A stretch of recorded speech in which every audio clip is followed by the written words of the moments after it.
Hello, everybody, and welcome into my latest live broadcast. Today's Thursday, the 15th of December. Ooh, 10 days from Christmas already. It's 2022. My name is Kerry Holzman, and thank you for joining me. I have for you today a review of an impressively powerful mini PC that you can use for gaming as long as you want to set it to low settings in 1080. Everything from Counter-Strike, CSGO to Fortnite, and I think they even showed Cyberpunk running on this thing. But again, ultra low settings at 1080. But I'm going to get to this in a minute. This is still shrink wrapped, so I've yet to experience it firsthand. We're going to do the unboxing live.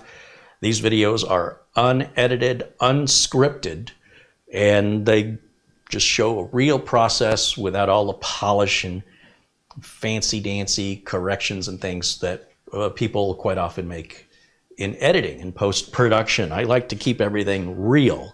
So there'll be mistakes and miscommunication and me picking a wrong word. That's just the way life is. We all do that. And, you know, wouldn't it be great if we could have post-production in real life when you awkwardly say something or find yourself in a situation where you picked wrong wording in real life, in a real room full of people that are paying attention. It could be a little nerve-wracking, but you know what? It is what it is. We're all human beings here, and well, except for the bots and the scammers, they're subhuman. But besides those exceptions, that's what I'm trying to do here, is keep everything real and transparent. For example, Beelink sent me this computer. They are not paying me to do this review. They've invited me to their affiliate program, but I'd rather just direct you over to Amazon, where I am an affiliate to Amazon. And if you make a purchase of this or anything else at Amazon using my link in the video notes to take you to Amazon, it doesn't matter what you purchase, I'll make a very small commission.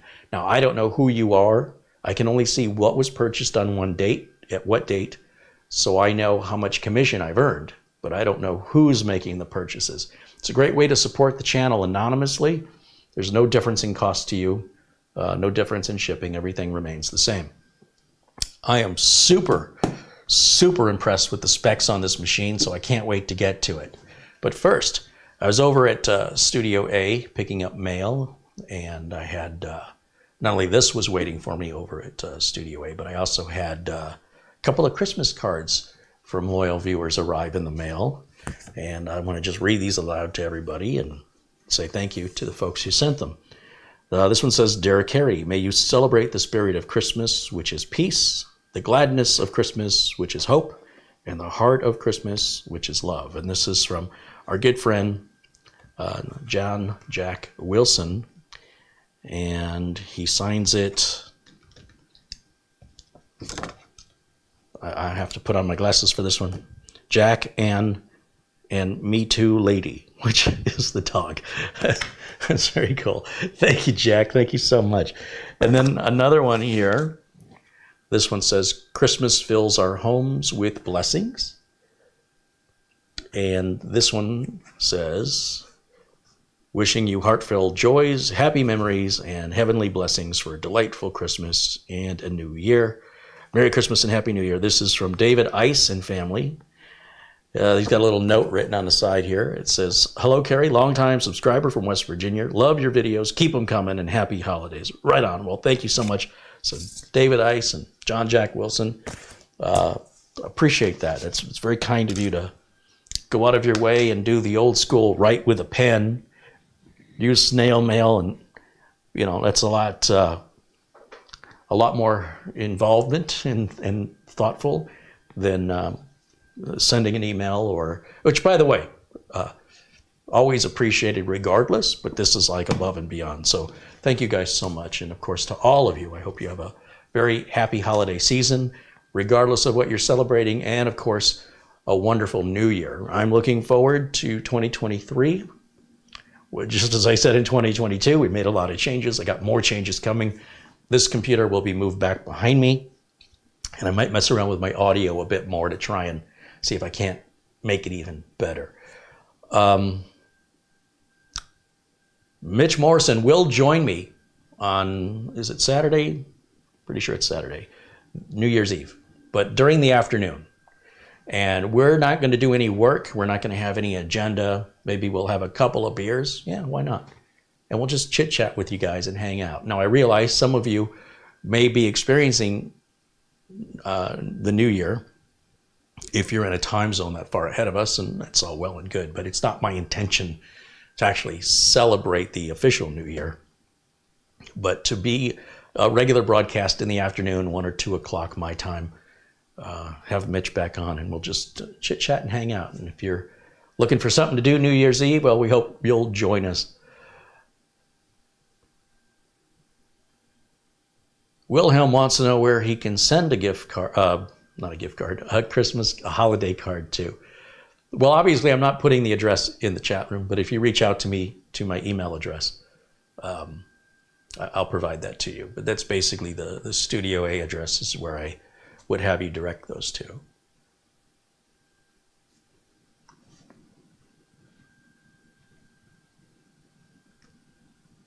And hello to all of my friends in the chat, all my friends in blue. I'm still trying to fix the membership badges that appear next to the names. You know, when I set up memberships about 7 months ago, I meant to get back to that, and then I forgot. So they're supposed to be round. They're not supposed to be square. I will work on that after this broadcast. I'm going to try and hammer that down so I don't forget again. And thank you guys for the folks that are memberships. I understand there's a way to gift memberships out, but I don't see it available for me. And YouTube will also gift out memberships to people who are active in the chat room. I'm not quite sure how all this works. You guys apparently can gift memberships to other people in the chat, but it doesn't seem like that option's available to me. I have to dig around a little bit. So we want to try and gift out some memberships to people during this festive giving part of the year. And it's like a 1-month membership for free. If you're interested in receiving a 1-month membership for free, leave a comment in the notes below this video when we're done live, because there's no comment section right now when I'm live. That's one way you can tell, at least with my videos, if you're watching a live video or a replay of a live video, is simply the existence of a comment section. So if the option is there to leave a comment, you're watching a replay. If there is no option to leave a comment, then it's a live chat room instead. That's how you know, and it's one way to know you're watching a real live video as it's happening. So yes, again, hello to all my friends in blue and those of you future members of blue. All the blue folks didn't necessarily buy their way to blue. I want to make it clear to new viewers, there's no favoritism here. It's just basically people that show up regularly. They become a familiar name to me, and they've proven to be interactive. Like if you're watching but you don't participate in the chat, I had no idea that you're watching. I get a number of how many people are watching, but I can only see you if you jump in the chat and say hello. Now, if you're jumping in the chat to promote something, without clearing that with me first, that's a big no-no. That is spamming. Just because it's something you care about, it's still spamming. Some people now are starting to use their YouTube handles as a means to promote their political agenda or their morals. And that's running a real fine line with me, because a username is intended to be your username, which you want to be called. It's not intended for you to send a message to people about your political beliefs. My audience is not a platform for you to preach to. That's for me to preach to. So if you would please use a handle, use a name, but the minute you start promoting your politics or your religion, it's basically what all of the sites that are spammers and bots, it's what they do to promote their adult content. And so to see individual users doing that now, to me, it's riding a really fine line. So, well, I really encourage everybody to participate in the chat. What I don't want you to do is to use my chat room as a platform for you to manipulate your username to promote your religion or your political beliefs. That will get you banned, I'm telling you right now, because once again, you're spamming my chat room. Whether you agree with that or not, that's what it is. It's no different than the porn sites that come in here and do that. You're doing the same thing, and I really want this to be a sincere conversation among us, just no differently than if you were hanging out here in person. So I'm just seeing a trend of this happening more and more, and it's riding a real fine line with me. Okay, what else?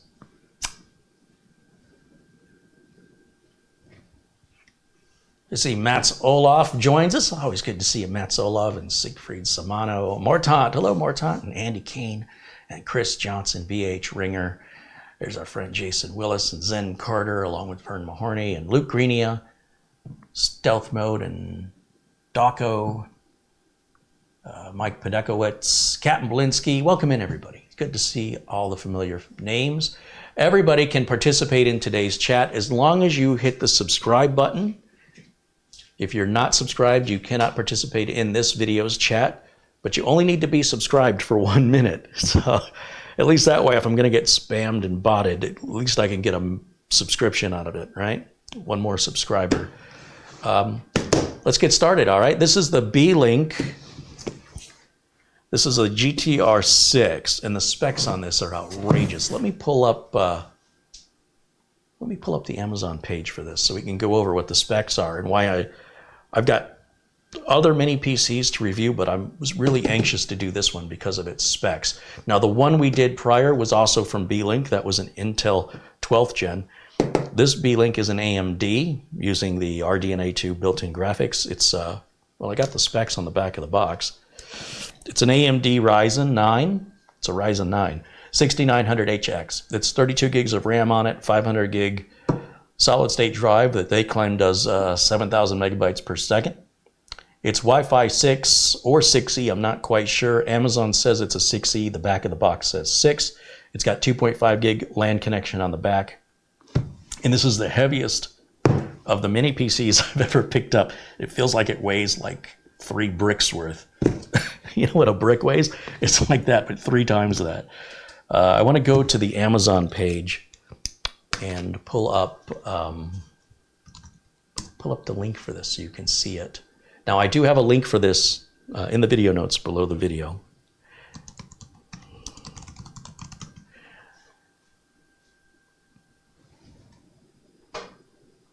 This is a high-end machine. On Amazon right now, it's $959. Here in the US, there's a $60 coupon code bringing it to $899. But let me explain to you why it's $899. Because if you tried to build a desktop with these specs, you'd easily go over that. Let me turn on my screen sharing, which I have right over here.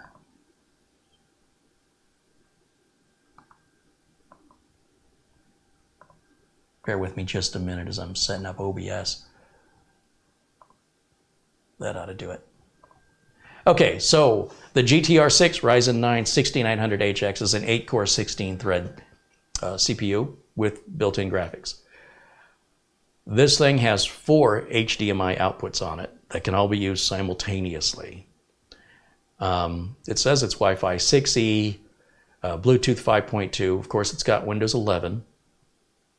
And if we scroll down, we can see everything about the item, such as the AMD Ryzen 9 6900HX is a mobile processor with 8 cores, 16 threads, operates at 3.3 to 4.9 gigahertz. Woo.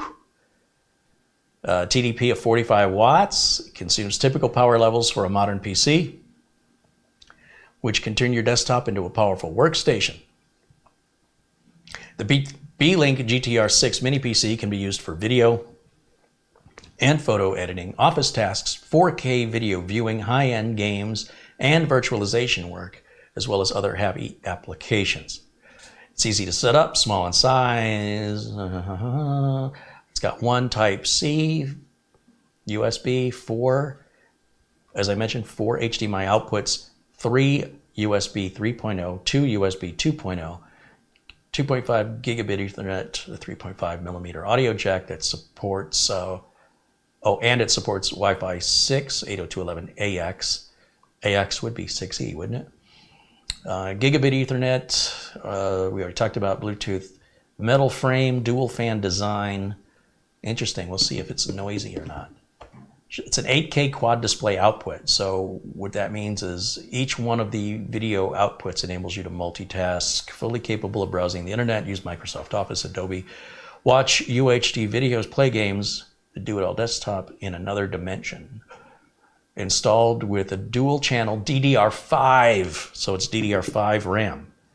So that's going to cost more just to get the DDR5 from DDR4 is a significant price increase right now here in late 2022. It's only a 500 gig M.2, however, you can replace it and upgrade it if you want to. And they also give you another M.2 slot, which is SATA 3, which supports, it says up to 2 terabytes, but I suspect there's not a limit on that other than that's probably the most common size, large size of SATA SSD that people buy. It does have a fingerprint login, so if you want to secure the computer without using a password, you can use your fingerprint. All of Beelink mini PCs have obtained FCC and CE certification. They've all passed strict inspection before shipping. If you have any questions, don't hesitate to contact us. Okay, and 1 year worry-free warranty with 24 hours customer service. And if I scroll down here, there's more specifications. Of course, you can pull the site up yourself if you want to look at more specifications that are here on Amazon and look at the reviews and see what people are saying about it. Overall, there are more 5-star reviews by far than any other. And if there were no negative reviews, I would be very suspicious. Okay, so that looks good. Let me switch back over to camera 1. Here I am. Perfect. And let's see. I gotta get my knife. I see Flip or Flop in the chat room. Flip or Flop's been in here and been active a lot lately, so I'm gonna turn Flip or Flop into moderator status, make you blue. So essentially, people who come in and they're friendly and they participate, you don't have to be in every video, but if I start to recognize you, I'll just turn you blue if you seem like a good person. What I mean by good, I mean nice, and that you interact. If you're somebody who just watches and you don't even so much as say hello in the chat room, I don't even know you're watching. So, you know, it's like you're hidden away somewhere. I don't even know you're there. And that's fine, but I sure do encourage all of you to pop on in at least once, say hello. Doesn't matter if you're socially awkward or shy or insecure. This community that we've created is so amazing. Everybody is kind to one another. And I promise you, if you say hello, others in the chat will say hello back. You will not get harassed. And if you are harassed, I'll put an end to it right away, because this is not what our community is about. Are we ready for the unboxing? Well, I don't care, because I am. So I just want to dive into this. I'm so excited to see how they've crammed so much power into such a little tiny computer. Now, as far as like a media PC goes, this is overkill, way overkill. You don't need to spend this kind of money if all you want to do is have an HT-PC, a home theater PC. It's way overkill. This is fully a desktop replacement, including doing video editing and gaming. Let's see. Looks like I hold it this way and lift up the box. Oh, I think we need close-ups for this. Let's get Camera Girl to work over here, and we'll get you nice close-ups of what's going on and how this is packed. Bear with me just a minute as we get that set up.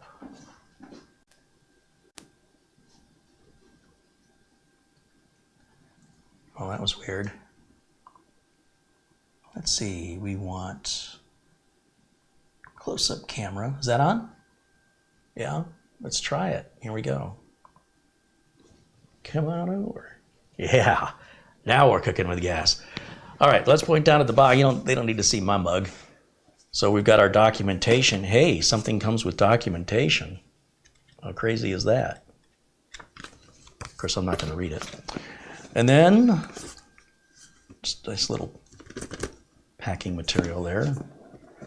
And what I will do is turn the box upside down and lift it up.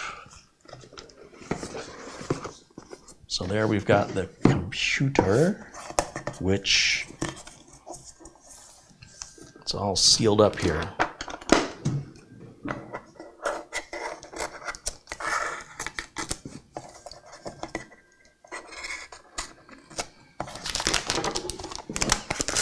Ooh, it's a little bigger than I expected. It's relatively thin, but it's just a bit longer than like an Intel NUC. Let me have you step to your, there you go, let's go that way. Get rid of that. What else do we have? Oh, so this piece right here, this is this felt, and I guess you can change it out to red if you prefer. I guess you'd have to open it up to change that. Obviously, there must be a fan under there that keeps things cool from the top. That's a neat touch. Black and red is always a nice color combination for those that want it to stand out. If it was being used in a business or perhaps as an HTPC, you'd probably just want to keep it subtle, keep it black. Then still in the box, we have even more stuff here. It looks like we have, oh, this lid pulls up. And inside, what do we have in here? I don't know what that is. We've got an HDMI cable. We have a mount, so you could mount this to the back of a monitor, for example, if you wanted it off the desk. We have a power cable. That's the Mickey Mouse style power cable, right? Kind of looks like Mickey Mouse with the ears and the head. And then another HDMI cable. These are really, really short HDMI cables, which would be ideal if you've mounted this computer to the back of your monitor. You don't want a 6-foot long cable going from the back of it to the back of your screen. So I won't be using these because I'm not mounting it to the back of the screen. And that's what the enclosed screws are for, to secure the bracket here to the back of the unit and then to the back of your monitor.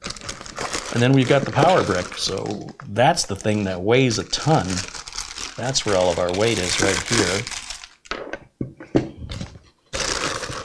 And then we also have another bag of screws that appears to be mounting screws for like a 2.5-inch hard drive. I'm guessing it can take it to, I don't know. That's the only thing I can think of off the top of my head why they would include that. So I'm going to go ahead and put the rest of this stuff in the box because we don't need this for our demo today. And we'll just kind of give this a start up and a walk through and see how it performs, see if it's loud. Put everything else back in the box because I'm going to clear my desk space a little bit here so I have room to work.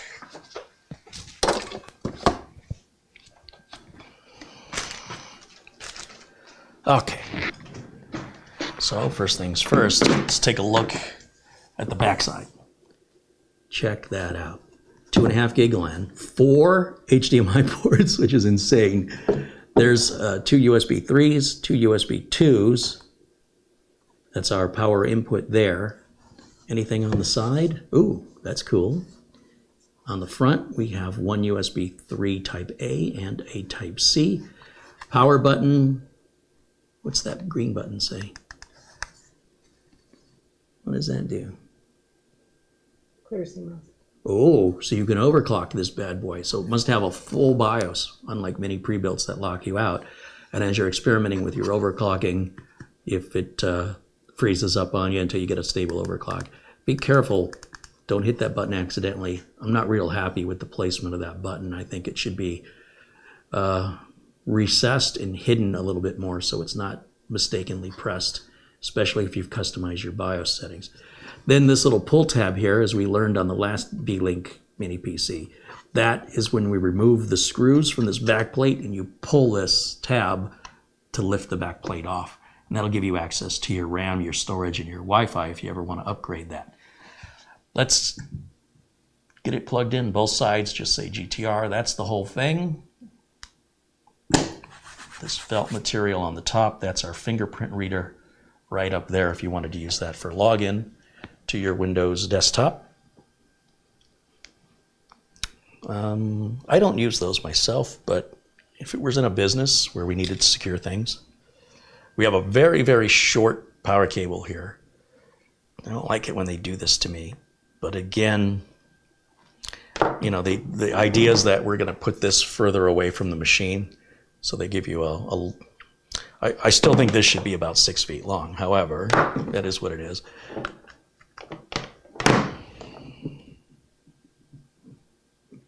And we're going to get this plugged in. I got to get a keyboard and a mouse. We're not going to put it up on the internet because I'm going to need to sign in with a new account. I want a local account on Windows 11. And I've written those steps down until I memorize them to bypass the Microsoft's forceful, implying the forceful way of forcing you to have making you believe you're forced to have a Microsoft account where you don't have to have one. Nothing wrong with having one, but when I'm selling computers to customers, I can't sign in with my Microsoft account to my customer's computer. So I always set them up with local accounts. Customers can keep it that way, or they can change the local account name, or they can sign in with their Microsoft account if they want to, but that's up to them. Now, we can plug into any 4 of these HDMI ports here. Doesn't matter which one, the auto sense. And then I need a keyboard and a mouse, as I previously mentioned. So I've got my standard keyboard and mouse. Oh, the thing's already booting. Why did that happen? I see the power light is on. Let's plug this in over here. Let me turn this thing off. Why it started up like that. Just hold the power button in for 10 seconds. That works on every desktop and laptop, by the way. All right, so if we come around here, like so, I'm going to go ahead and turn it on. And you should see the power light light up, which it is. It's hard to tell with the studio lighting. And then I'm going to switch over to the HDMI input, which says no signal. Okay. Bear with me for just a second. I might be plugged into the wrong cable. Okay, you are off. Let me turn on camera 1 for a second, just so you guys don't think that I've disconnected from YouTube or anything. So what I'll do is I'll put myself right there, and then let me follow this cable, make sure it's going. That should be my HDMI input. I do believe. Let's see, it's going down there. That should be the right input. Oh, there it goes. It's starting to boot now.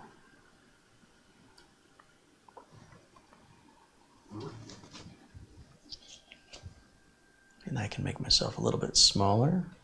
Put myself a little further in the corner. Okay, this is our first time boot. I can hear the fan, as I suspected it would be a bit louder than some of the other mini PCs because it's such a high-end CPU, but it's not loud, but it's loud enough to know it's on. So now we'll go through the standard setup process here, which I always do the same way. We want English, yes. And United States, yes. United States keyboard. I don't want any other keyboard layout. You have to accept the license agreement. What are you going to do? Who's going to use this device? I'm just going to say user. Hit next. I want to leave the password blank. Hey, it didn't force me on the Microsoft account. That's good. I turn everything off but location settings, and I do that to keep the date and time synced. I also do that so if I want to say, where's a restaurant near me, I don't have to say where I am. Location settings help with that. But the end user can adjust these to their preferences. This is just how I set them up for my clients. And that's just based on overall experience from what clients are requesting. It's to prevent a support call. So we're finishing up here our first boot. And while we're waiting for that, let me look in the chat room.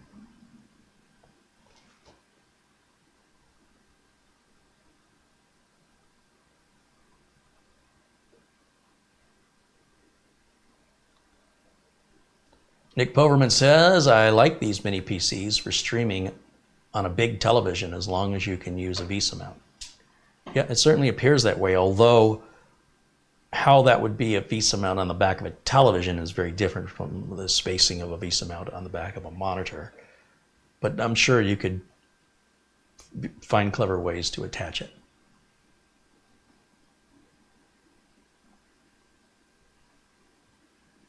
See, Bob Wilson's joined us. Welcome in, Bob.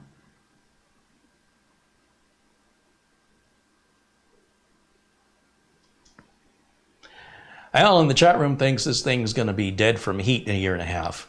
I have never seen a computer die from heat. I've seen people overclock their machines and cause them to overheat and cause a detrimental effect on their computer. However, modern electronics, especially with modern AMD and Intel CPUs, they will throttle themselves, and it's nearly impossible to cause them to overheat if you leave them at their regular recommended specs. It's when the end user goes in and tries to eke out more power, you have to apply more power creates more heat, and this is designed to be overclocked if you want to do that. I recommend against it. I think the performance gains aren't worth the risk. However, it's your machine, you can do with it what you want. But I could almost guarantee this machine is going to last at least 10 years, if not 12. There's always reasons why machines can fail, such as power spikes, or somebody spills something on it, or they drop it on the floor. But I can tell you the original Intel NUC that I built in April of 2013 still works perfectly today. I will say it struggles a little bit with modern applications and the number of modern applications running simultaneously because it's only an i3. But if it were an i5 or an i7, it wouldn't be struggling nearly as bad. Here, we're at a flagship processor level here from AMD, so I would say 10 years at least. So all of these prophecies of failure are just so easy, right? I can walk up to a stranger on the street and they can prophesize my failure. It requires zero effort and has zero evidence. So a lot of experiences that people have had from 10, 15 years ago, they don't apply to modern electronics. And this is a problem we see with the older generation. When we see this particular problem, it's because they're still thinking in an old way. Same with all the data hoarding. It's not usually young people that do that. It's older people where we got accustomed to having to have our own stuff, where not everything is streamable and in the cloud. And so that's what we learned, and that's what we know, and that's what we do, even though it's entirely not necessary anymore in most cases. So bear in mind, when you're hearing from people on the internet, if you don't know who they are, and they're not providing you with any official source of information that they're acquiring or proliferating to you, I would certainly not take it seriously. These Beelink machines are exceptionally well built. I'm not being paid by Beelink to do this video. If I thought it was going to overheat or not last, I would tell you that. And unlike the person in the chat, I actually have it in front of me, and I've had other mini PCs. I have yet to have a mini PC fail, be it AMD or Intel. I've just never seen one fail. If anything was going to go, probably the power adapter would be the thing to go first. Or you could get a noisy fan over time, depending on how dusty your environment is. That'd probably be the worst of it. And again, never had any of these problems, but those would be the ones if I was prophesizing failure, that's more likely. Once again, power spikes, spills, drops, abuse, misuse, obviously that's going to limit the life of not only any device, including a car, but also a person's lifespan if they treat their life that way. Well, let's take a look here. Let's log into, or rather, let me go to the specifications and see that everything lines up like it should. So I'll click on the Start menu. Let's go to System first. Take a look at our specifications. AMD Ryzen 9 is 6900HX, 32 gigs of RAM.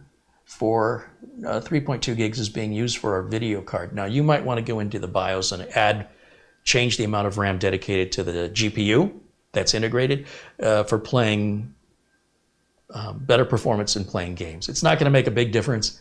but it might make enough of a difference to be worth it. You'll have to experiment with that depending on what game, what version of the game, and what graphical settings you're playing under.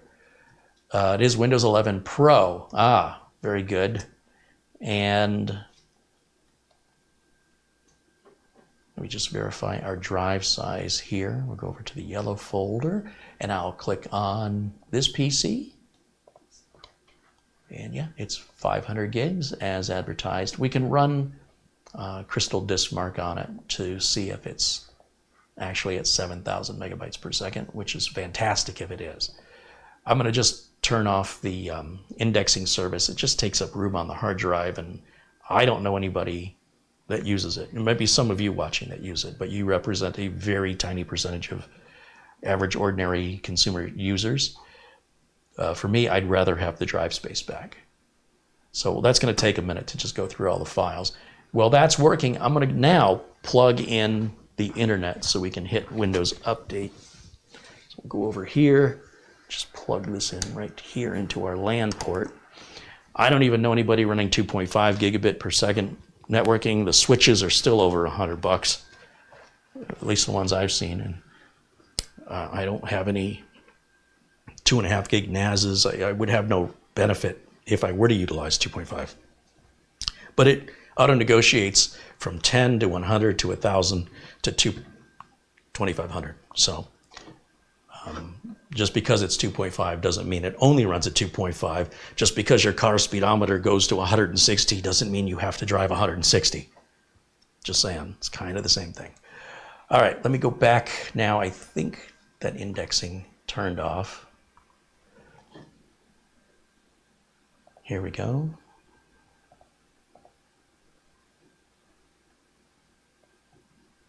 Oh no, it's still running back there. Okay, let me just close this so I can see it. So it takes a minute to just go through all the files. Better to do that now than to add a bunch of programs and then go, oh, forgot to turn off indexing. And then you have to remove the indexing for more files, which takes longer. So we'll get it out of the way right now and free that drive space up. Well, it's not taking up much space right now. It will over time if you continue to add a bunch of files to it. Or leave it on if you use it. But again, I don't know anybody who benefits from that. You're still going to be able to search just like you always have been. You just can't search inside of the documents. I don't know who does that. I'm sure somebody out there does it. But again, it's a very small percentage of people. This is an option that I turn off because my customers don't want it. They don't miss it. They'd rather have the drive space. Same attitude I have. But of course, they can always turn it on if they need it or want it or want to play with it. Doesn't matter to me. So it's not something you have to do. Flipper Flop suggests that disabling the index service also prolongs the life of a solid-state drive. Well, I suppose that's true. However, there's always going to be temp files and the swap file and things like that. And I have never seen a solid-state drive. Well, first of all, it's kind of a misnomer to say it prolongs the life of it. Your solid-state drive doesn't die when it's worn out. It just becomes read-only. It's like it's write protected and you can't save anything else to the drive. I've never seen anybody in my career, or at least since solid-state drives were available to consumers, I've never seen anybody wear one out that way. The only time I've ever seen that is on YouTube and websites that write to the drive until it fails. I've never, and again, when I say fails, when it becomes read-only, just like a CD. I've never seen it happen. So this idea that you're prolonging the life of something, you will likely replace this drive because you ran out of room or because there's a faster drive out long before you ever run out of write cycles. So once again, we talk about theoretics, and it doesn't really apply in reality for 99.9% of computer owners. These will oftentimes will outlive human beings, but you will replace it because it's too slow or too small long before it fails. Now, there's always exceptions, right? Some things fail for reasons that who knows why, but in general, these things will be replaced long before you wear them out. They should have a lifespan of somewhere between 40 and 70 years, so it'll likely outlive a lot of us. but we will have gotten rid of it. I mean, I had a 40 meg hard drive in 1987. It might still work today. What would I do with it? All right, so don't worry about theoretical, this could happen. I've yet to actually see it happen in real life.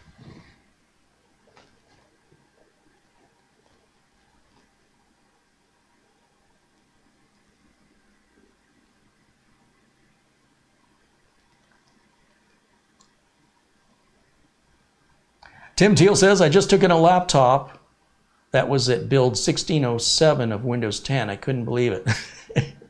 I would download the Windows Update Assistant, because if you go through Windows Update, it'll probably cycle you through all the updates. I would use the Windows Update Assistant and just go right to the latest version rather than getting all the intermediate versions, so you'll be there forever. Corey Liddell in the chat says, do you have any advice for starting an IT career, like work experience or books, etc.? Sure. I mean, if you look at my YouTube channel and search it, you will find all kinds of content where that's been discussed a lot. So if we look, for example, let me just demonstrate it. Our indexing is done anyway.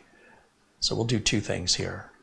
We're going to start Windows Update. We'll see how many updates we're missing. So I'm going to click here. I'm going to click here. And I'm going to click here. And we're already downloading updates in the background. Now, while that's downloading updates, let's go to YouTube. I'll start without my data. I don't want that box checked. Confirm and start browsing. Okay, now we'll go to YouTube. Here's what we can do. We can go to youtube.com/Kerry Holzman, just to cheat a little bit here. It'll take us right to my page. And you'll see there's a search right here. And that's true of any YouTube content creator's website. And we want to type in, let's just type in books. Let's see what videos I have. Computer books I recommend. How to start your own computer business. This book here is for what we call digital immigrants, generally the older generation that doesn't really have a foundation of computers. This is a very easy to follow book. It's a bit old now, so it doesn't, I don't believe it has Windows 10. It would have Windows 7 and Windows 8 in there, I'm sure. And, you know, tools that I recommend, free advice on starting a computer repair business. Here's a video on how I got started, how I wound up in this career. And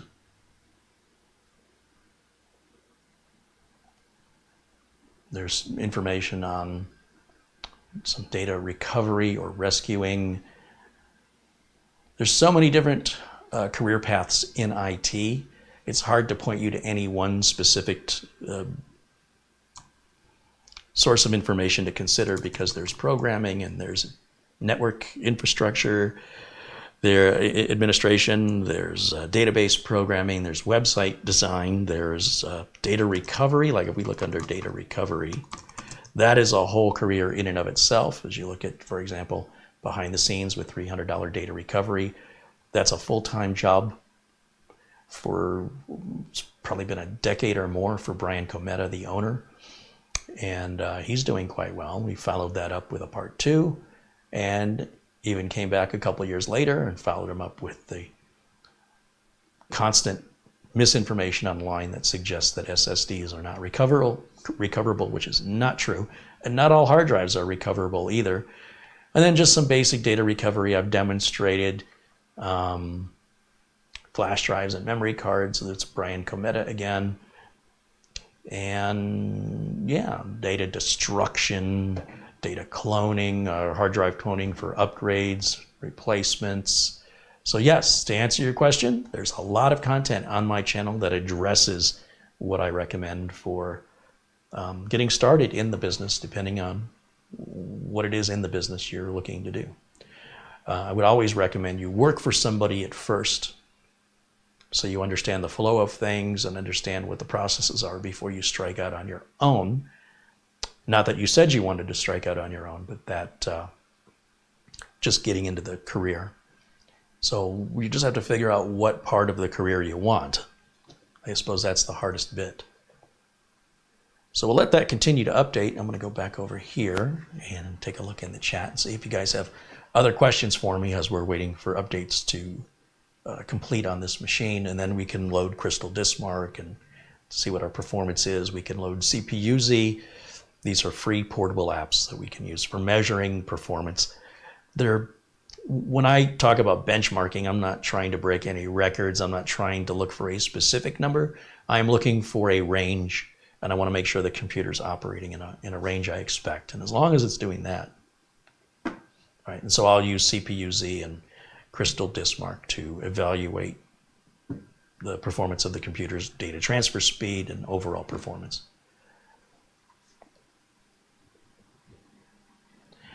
Andy Kane says to Corey, maybe do your A+ course and get certified first. He says, in my opinion, I'm doing mine at present. Yeah, again, it depends what you want to do in a career. A+ may not apply if you're doing things like cyber security or network administration and things like that.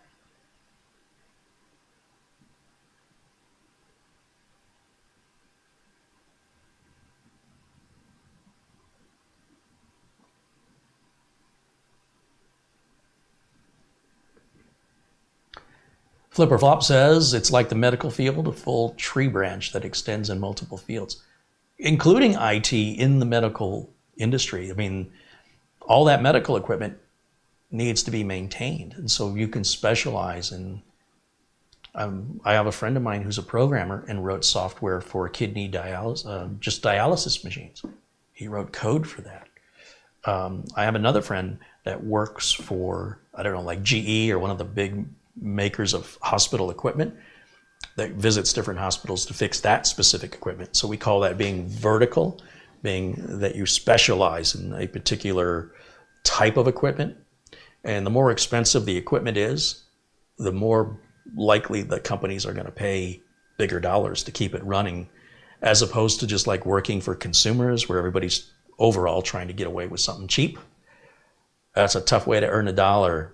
You know, I see ads on Craigslist, or at least I used to. I haven't been on Craigslist in a long time, where people are like, hey, I fix computers for $25. I feel bad because anybody who's really good at their job won't be doing it for $25. And the people that are going to pay $25 are going to be, in general, some of the most difficult to please customers who are going to demand a lot of your time, and they want to make sure they get their $25 worth. In other words, they want to get $200 worth out of you if you're willing to give it to them. And if you don't, then they might get upset because it says here $25, right? So you got to be careful because customers, some of which will try and get away with whatever you allow them to get away with. Not everybody's kind and considerate. And that's a tough way to earn a dollar. So definitely want to work for somebody first for at least a year.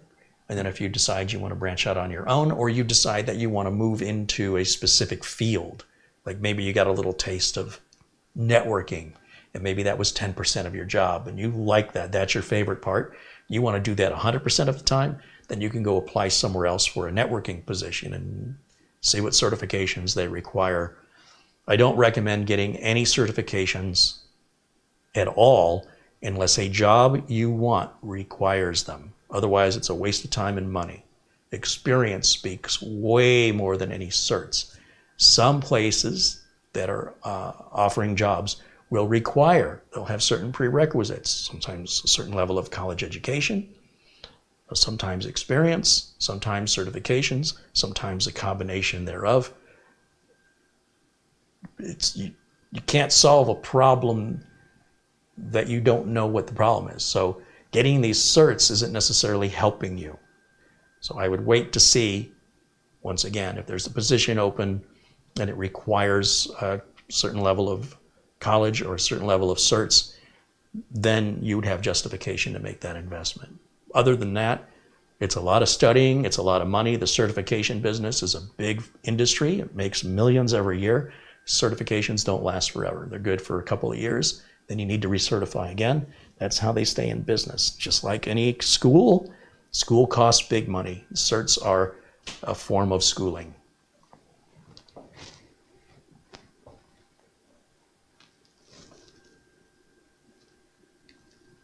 Corey says, thanks, Carrie. I always find your videos helpful. My end goal is cybersecurity analyst, but looking to start with the fundamentals to get some broad knowledge.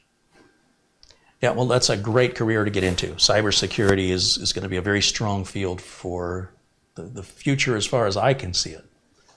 You shouldn't have any hard time finding work.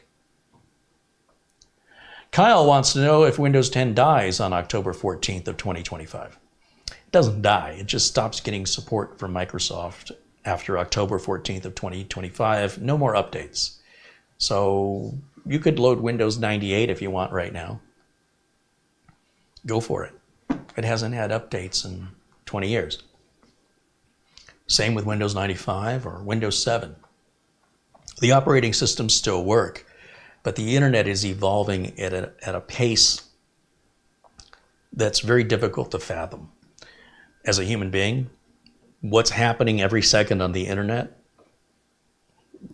hundreds of thousands of changes are going on. Websites are adding new features, utilizing the features of a newer browser. The browsers stop working eventually in the operating system, where you won't even be able to hook up anything into a Windows 7 system, from a printer to software. It'll say, hey, I'm not compatible with this.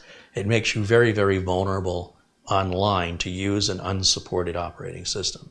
But 2025, October 14th, is just about 3 years away, a little bit less. So there's no reason to have any anxiety or any worry. You're good on Windows 10.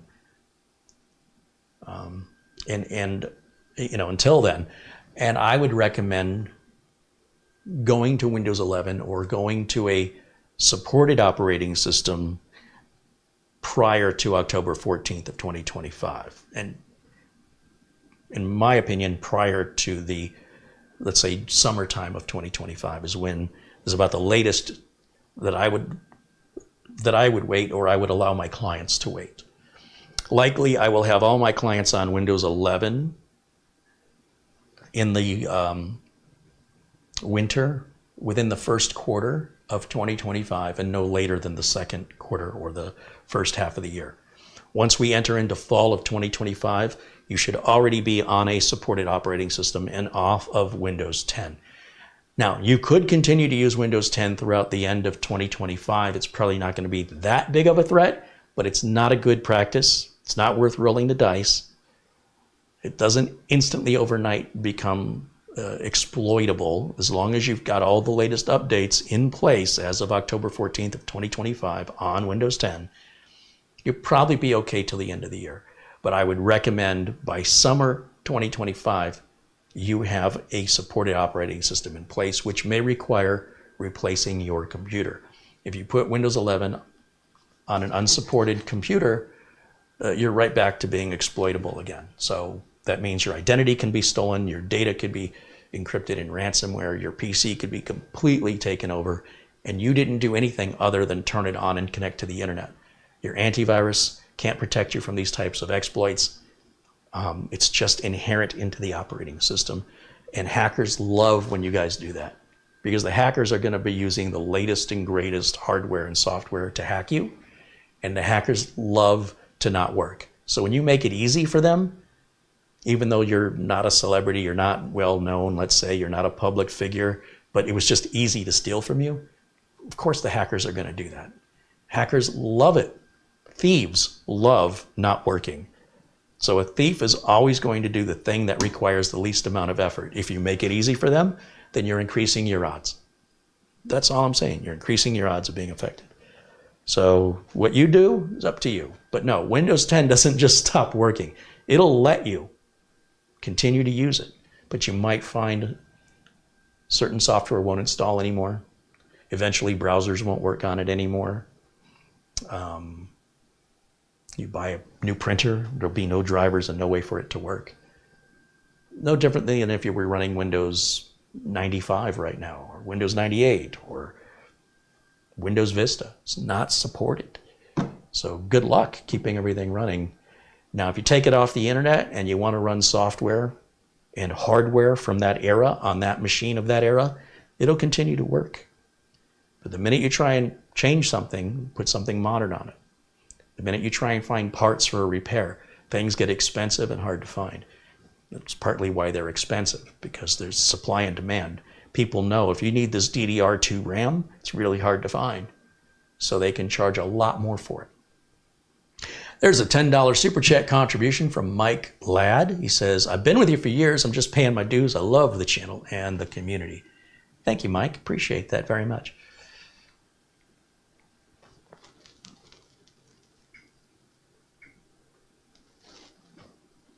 Joe in the chat wants to know, in my opinion, would the Beelink be appropriate for use as a presentation computer in a church setting?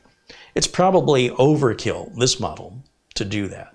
You will have to bring a keyboard and a mouse with you. You could get a much cheaper unit from Beelink that's also smaller and lighter, but you're still going to need to bring a keyboard and a mouse at the very least. But other than that, sure. I mean, it's effectively a laptop without a screen when you think about it. There's no battery and there's no screen, but it's using laptop parts, laptop memory, laptop CPU. So yes, absolutely, it can be used in presentations. I would rather use a laptop because, you know, I got my keyboard, my mouse, my screen. I could tuck it under my arm, set it up, and I can even run it off the battery without running a power cable. But the short answer to your question is yes. That's true of any mini PC.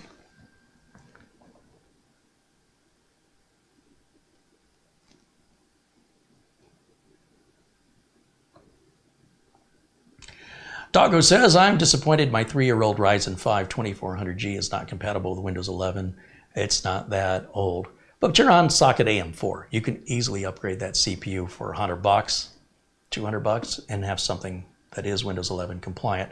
Furthermore, your 3-year-old computer will be a 6-year-old computer by the time you're required to go to Windows 11. That's a good time to treat yourself to a little something, little boost, whether it's just replacing your CPU or buying a whole new machine. So I don't consider that any issue to worry about. I see a lot of anxiety about Windows 11. People go to Windows Update and it says, your computer's not Windows 11 compatible. And they freak out. What do I do? What do I do? Ask me in the summer of 2025 or ask me in January of 2025 and I'll provide answers then. There's nothing you need to do for Windows 11. If you're running Windows 10, just keep running it. Who cares that you get a message that says it's not Windows 11 compatible? Who cares? There's nothing Windows 11 does that I'm aware of that Windows 10 doesn't already do. So what's the point of going to it? If you get a new computer that like this, it comes with Windows 11, fine. I don't see any reason not to have Windows 11, but I don't see any reason to upgrade Windows 10 to Windows 11, at least not yet. So, you know, I'm running Windows 10 on the streamer, and I will expect that I'm going to continue to run Windows 10 on the streamer until at least the winter of 2025.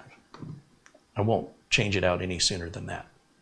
Now, I might bring in another streaming computer, and that might be more modern and has Windows 11 on it, especially if I have a 12th or 13th gen Intel chip that can work a bit more optimally.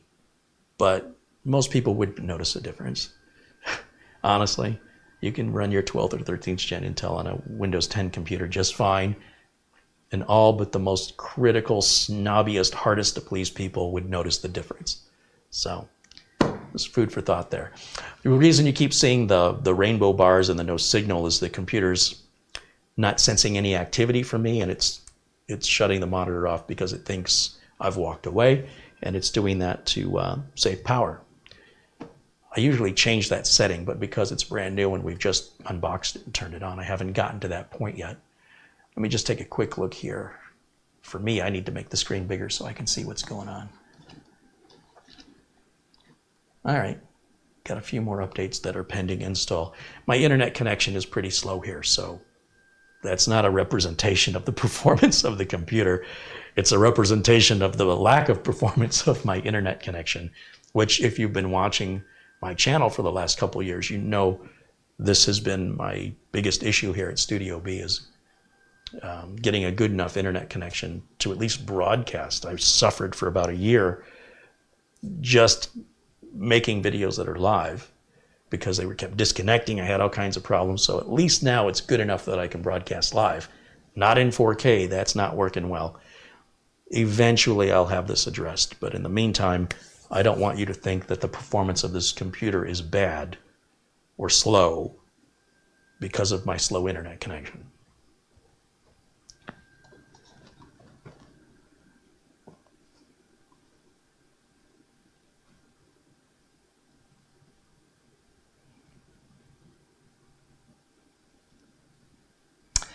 Bill Wicken says, I have a 7-year-old laptop and I'm thinking of replacing it and trying to decide between another laptop or a mini PC or a desktop. Any suggestions?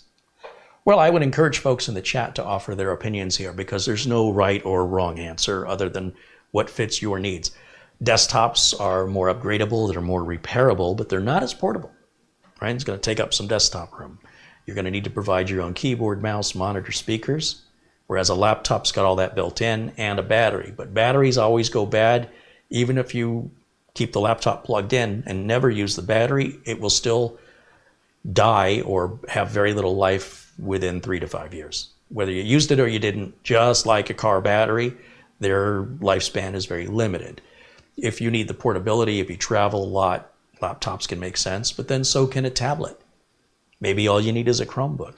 Maybe you'd be better off with a desktop where you have the ability to configure things, where it's much cheaper to upgrade the RAM and much more accessible. You can get a bigger monitor. You can get a keyboard that you like. You can get a mouse that you like. Of course, you can add a monitor, a keyboard, and mouse to a laptop too, but that kind of defeats the point of having the laptop.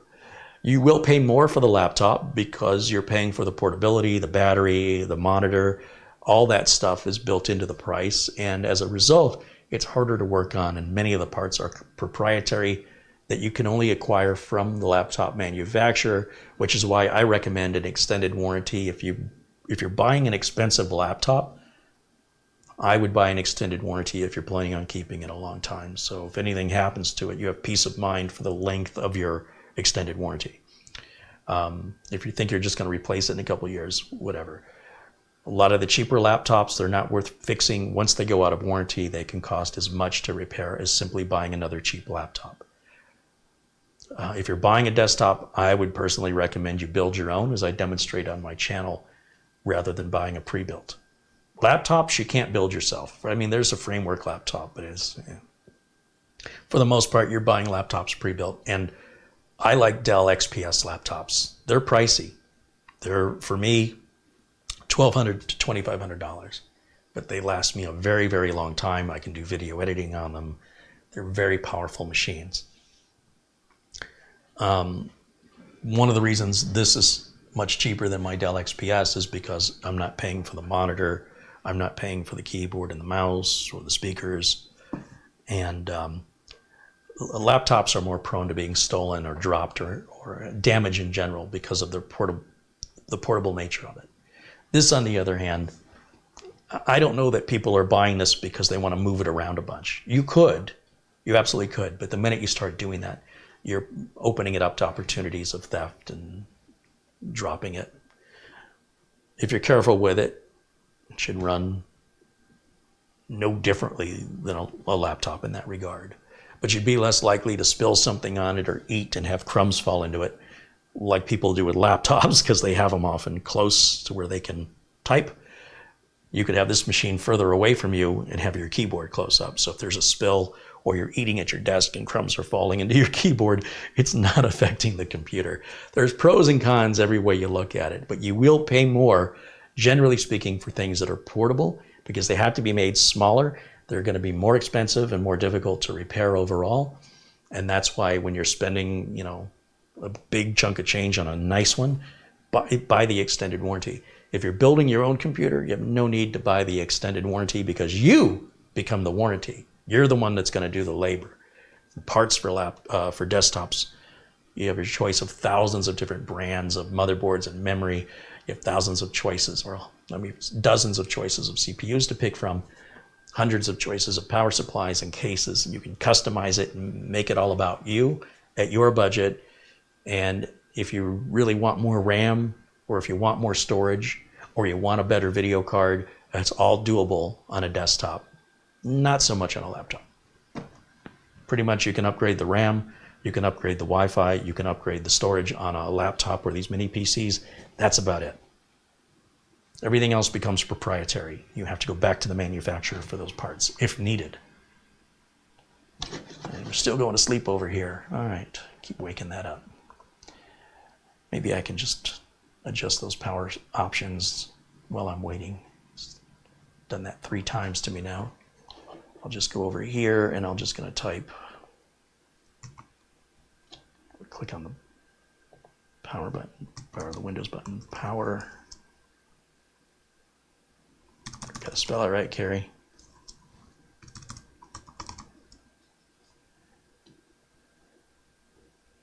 I don't want PowerShell, I want power settings. Choose a power plan. Let's change the plan settings. Let's turn off the display after 2 hours. I never want the computer to go to sleep.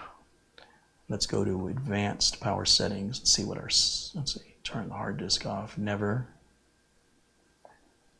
And CPU settings, AMD power slider, that's the display, processor power. Minimum should be 5. 0 is a minimum and maximum should be 100. Perfect. Click OK. Save these changes. Now that shouldn't happen to us anymore while we're live.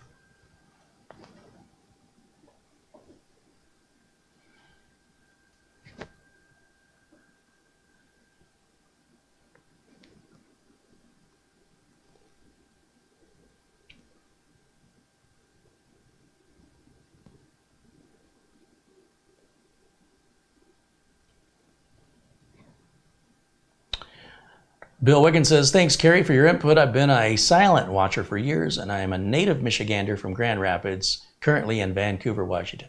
Well, thanks for saying hello and letting me know, because I would never know if you're a silent viewer. I have no idea.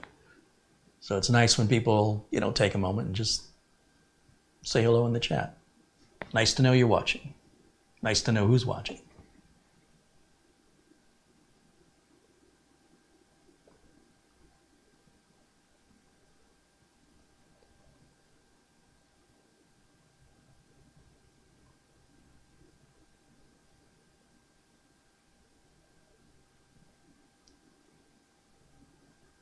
I'm looking through your chat to see if you have any other questions as we're waiting for this to update. I just don't want to run the tests until I have all the updates in it. And again, my internet connection here is pretty slow. So, that's where I'm on the fence before I start these videos. If I should unbox these and do the updates and go through the setup to speed the video along, or if I really want to share the entire experience from unboxing to show you what it looks like, and how it's packed, to then going through the original first-time setup process. So once again, you'll know what to expect. And if your computer that you order is the same make and model, but it's packaged differently, you might be buying a returns unit or an open box unit that you weren't intending to buy, or somebody made a mistake. That's one way to tell. Or when you turn it on, it goes right to Windows without any setup. Clearly somebody had that and returned it. And so by showing the unboxing, you know what it should look like when it's new.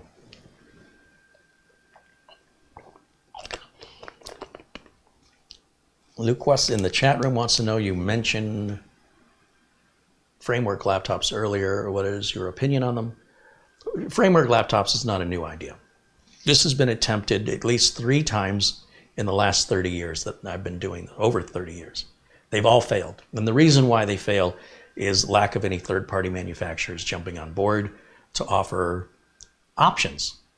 And when that happens, it forces everybody in that marketplace to be more competitive on their pricing. When you have one manufacturer that's making the parts, they dictate the prices. So framework laptops, it just feels like the same old circles. We've already been through this twice before. They always fail. They fail for lack of support. They fail for lack of third-party companies making compatible products. The reason why companies won't do it is typically because there are royalties involved that the parent company gets, and or the market that you can sell to is too small.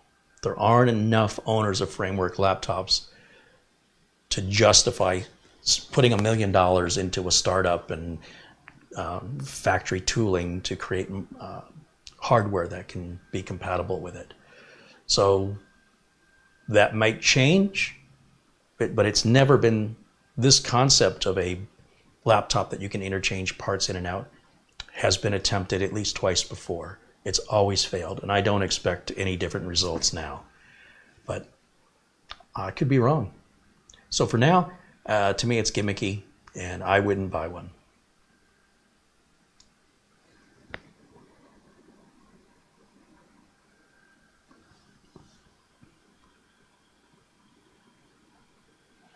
Do I have to click install now on these updates? I think that button's shaded out, and you can see the percentage counter is moving. If it says ready to install and it's just sitting there, then you'll see the install button is clickable. Right now, the install button is grayed out, and you will see percentages indicating things are currently installing. It's not like paused waiting to hear from me. And the reason I know that is I see the percentages moving. If it just says ready to install on every single thing, then, and it's nothing else is happening, and then it's waiting on me. So it's very easy to tell. I don't know what the rhyme or reason is where sometimes I have to click on install, and most of the time it just happens automatically.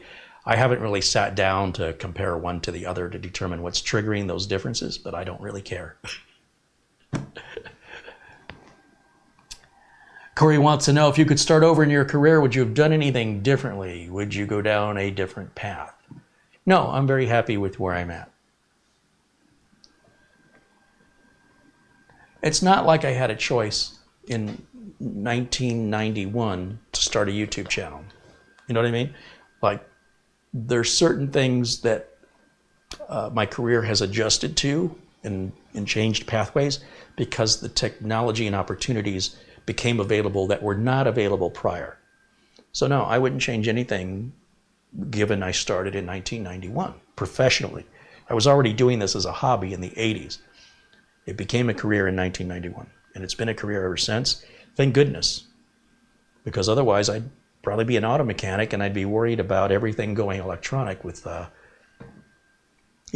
either a hybrid car, which is a nightmare to work on, or a fully electric car, which is a whole different skill set than a normal mechanic has.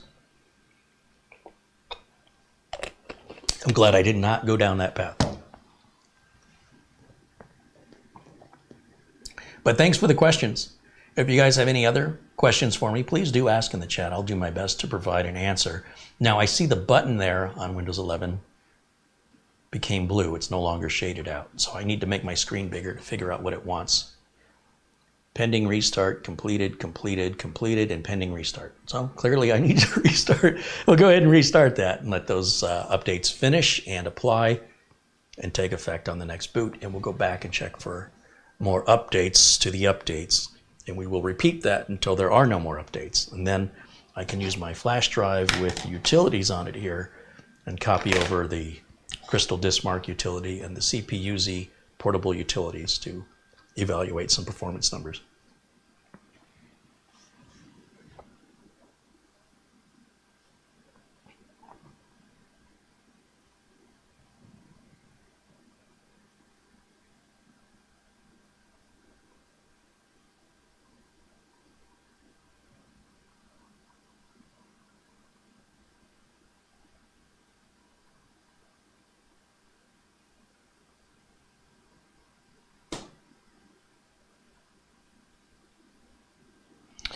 Rasa wants to know what my thoughts are on lower-end Intel CPUs launching next month, like a 13500, 13400, 13100. They usually have a few cores now. I don't recommend the i3 series or the Ryzen 3 series because they're not going to have a very long useful life. If you just spend a little bit more money to an i5 or a Ryzen 5, you'll have a CPU that will last a couple of years longer. So for that reason, if you're spending that kind of cash on building a new machine, I don't recommend Ryzen 3s or i3s or anything below that. As for anything else, well, it depends on what your needs are and what your budget is. The more you spend, the longer useful life the machine will have. The less you spend, the sooner you'll have to upgrade or replace it. That's sort of just the general overall thought of it. So it really depends on, I just need something to get me by a couple years, or I need something to go through college, but when I graduate from college and have a job with my degree, I can afford something much nicer at that point. Or I just want to buy it once, do it right the first time, and not worry about it for 8 to 12 years. So you're going to get what you pay for. The more you spend, the longer useful life you'll have out of it. So it just depends on the needs of the user. These chips exist not to rip anybody off. Intel's not pulling a fast one, and AMD's not pulling a fast one by offering lower end chips. They do this because of budgetary restraint, and people have certain needs that will never exceed what an i3 can do, for example, or they just need something temporary, or they need something like for digital signage and they don't want a high-end computer to run their digital signage, all this kind of stuff, just as examples that come off the top of my head. And so all these chips are designed to meet the needs of each individual. It's up to you to decide which one meets your needs and your budget. There's no wrong answer here other than you making a bad decision by saying, oh, I don't need that expensive one, I'll buy the cheap one. And then a few months later, you're saying, I wish I would have spent the extra $100 because now I'm into digital photography and editing my photos takes forever. Or now I'm making videos. So your needs change. So I'd rather have too much and be able to grow into it as an option rather than have just enough that as my needs change in the future, which I didn't expect to happen, but it's how it happens. Now suddenly my computer's not powerful enough and it'll cost you way more to upgrade it than to just build it right the first time. XRod666 with a $2 super chat says, hey, it's another stream, nice hope thing going good. All right. You thank me happy. I appreciate the contribution, XRod. Let me go full screen again over here because I just can't see. I'm going to go back over to Windows Update one more time. There shouldn't be more than one more round, maybe not even that. Let's check it out. Download and install. Now, more options. What's under more? Oh, don't care about that. Advanced options. We'll grab updates for other Microsoft products, such as Microsoft Office, if I should install that. We'll check for updates here, and we'll just make sure that we come up with no more updates. And as long as that happens, then I can move on with the Crystal Disk Mark I'll do next.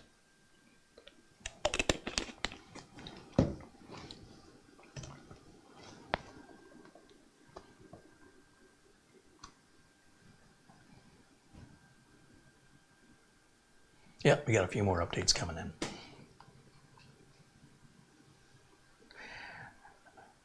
Evolutionary Mishap in the chat room says, talk about doing it right the first time. I'm still running a 4790K with a 980 GPU. And I keep debating if I really want to upgrade. I think this year I may treat myself and do it. Yeah, or wait until 2025. Wait till January 2025 and build yourself a Windows 11 compatible computer with the upgrades you want. Unless you want to go to Windows 11 earlier, or if your computer's just not meeting your needs, or you have some cash burning a hole in your pocket, it just sounds like a fun thing to do. Then, of course, that's up to you when you would do it. But I would certainly do it if you don't by the summertime of 2025. I would definitely do it then. But nothing that you have to do right away. Can I run Crystal Disk Mark while the updates are running? Well, of course I can, but because those updates are utilizing the storage, when I'm measuring the storage performance, it won't be able to show me the true performance possibilities. So the results we get will not be accurate. We need Crystal Disk Mark to run without anything else running if we want those numbers to mean anything at all. Taco wants to know, are mini PCs killing the desktop PC building business? No, not at all. Dell and HP sell hundreds of millions of computers, just those two manufacturers, each and every year. If you go to Google and say how many desktop PCs did Dell and HP, or how many were sold, it's somewhere around 300 million most years. We had a lot of sales of PCs that were unexpected because of the pandemic. So a lot of people don't need a new PC because they already bought one just a year or two ago. So we're seeing a slump in PC sales because we saw a boost in PC sales earlier. So it all has to level out sooner or later. And then after a little while, after a couple of years, then we'll probably see another boost in PC sales again. It depends on the needs of the user. These solutions, such as laptops, mini PCs, and desktops, these solutions do not apply to everybody. Some people absolutely cannot use a laptop. Some people cannot use a mini PC, and some people cannot use a desktop. And it varies depending on what their needs are and what their budget is. And there's no right answer. It's like suggesting if plant-based foods are replacing non-plant-based foods. To some extent, there are, for some people that maybe have a plant-based diet, but overall, no, there's always going to be meat and dairy available, at least in my lifetime, probably in yours, and that just adds more options and alternatives for people for whatever dietary reasons they have. That's all. It's just more options. A lot of people I see on the internet are what I call absolutists. They think if one thing applies in one way, then it applies that way for everyone all the time. But life is rarely ever that black or white. If we say the optimal body temperature of a human being is 98.6 degrees, does that mean all living things should be at 98.6 degrees? Because if my dog's temperature, body temperature, was at 98.6, I'd probably need to take him to a vet. So there are different expectations on different things. We can't just throw a blanket over the entire world and say this one thing applies to everyone all the time. That would be a very communistic way to live. I wouldn't like it. I like the expression of freedom, and I like the option of choice. So if you don't like the options of choice, Apple's available. Apple will make all these decisions for you and charge you a premium. Limit your options so it's easier for you to make a decision. You can have A, B, or C, and that's all you get. There's no competitors. They charge whatever they want, and they take care of everything for you. If that's what you like, Apple would be a great option for you. If you like to have choices, a lot of choices, and you like to express yourself, and you want to be able to have control over how much of your budget is going into RAM or storage, you have much more choice and much more freedom in the world of PCs. And that includes laptops and mini PCs, depending on what needs your budget. But nothing's replacing anything. It's just more options that people can use. But you think about going to work. If you go to work, and I'm guessing you don't, or the type of job you have is not an office job. I'm not aware of anybody who goes to work in an office and doesn't sit at a computer. Now, it could be a laptop, but in most cases, they're not using a tablet, they're not using a phone, and they're oftentimes what they're using, moreover, more than Apple, they're using PCs in the corporate world, around the world. If you get a job working in an office, you will be working on a PC. I have only run into about a half dozen clients that run these mini PCs. They're not taking the world by storm. They'll expand this. Like I said, we can increase RAM, we can increase storage. That's pretty much it. We can change the Wi-Fi card. So in an office environment where you need email, you need to pay some bill, go on the web, open up Word documents, Excel spreadsheets, and you don't want a lot of space taken up, these are wonderful solutions. but I have never seen an office that only runs these. And most offices don't even have one. I've got one office that has two. I've got another office that has several. All the rest of the offices don't run these at all. And I have some home users that run these, typically as a home theater PC, or they run it in a home office environment. And they just have very little desk space. So it's super handy to just stick that in a corner somewhere, and it doesn't take up all the room of a desktop PC. Kyle wants to know, what would it cost for an Intel i9-13900K, 32 gigs of DDR5, a gigabyte motherboard, a terabyte NVMe, and a power supply in a case? You're probably looking close to, depending on if you're building it yourself, you're about $650 just for the CPU. You're going to need a cooler. Seems silly to put a 1 terabyte NVMe storage in a computer with 32 gigs of RAM and the flagship processor. So for me, I wouldn't do a 1 terabyte NVMe. It doesn't make any sense. But you're probably looking around, if you're using onboard video, $1,200 to $1,500, depending on the case, the power supply. I'd say $1,200 to $1,500. Then you still need a keyboard, mouse, and monitor and speakers. I'm not even including that. But the most expensive Intel consumer-based CPU you can buy, paired with the most expensive consumer-based RAM you can buy, that just alone will set you back almost about $1,000 just for those two parts. And then depending on the motherboard, that could be anywhere from $150 to $600 just for the board. And then on your storage, you could buy a 1 terabyte NVMe drive for $50, but it'll bottleneck your entire system. And I'm talking all US prices. I don't know how that works out if you're not in the US. Oh, it looks like my update's finished. Let me go back over here. We'll check for updates again. We should be clear. I expect no more updates. Very good. And then I'm going to restart, even though it didn't require it. I'm going to do it anyway, just to make sure when I run my tests that they're accurate. Oops. Let's go over here and restart. Okay, back over to the chat. See if there's other questions I can answer for you guys.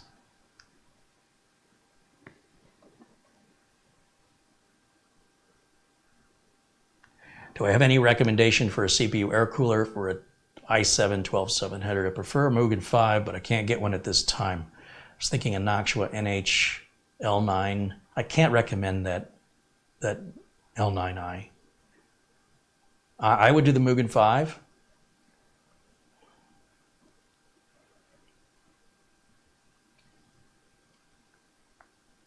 And if you can't do a Mugen 5, then I would wait until you can. Because there's nothing else I can recommend that's as good of a value that will do as good of a job at that cheap of a price. Anything else is going to cost you more, or it's not going to perform as well. At least the ones that I'm aware of. There are options from Be Quiet. There are options from Noctua. There are options from Cooler Master, et cetera, et cetera, et cetera. I'm going to stick with what I know, with what's reliable. Don't cut corners. You'll regret it. In most cases, you'll regret it later. I don't think the L9i is adequate enough, personally.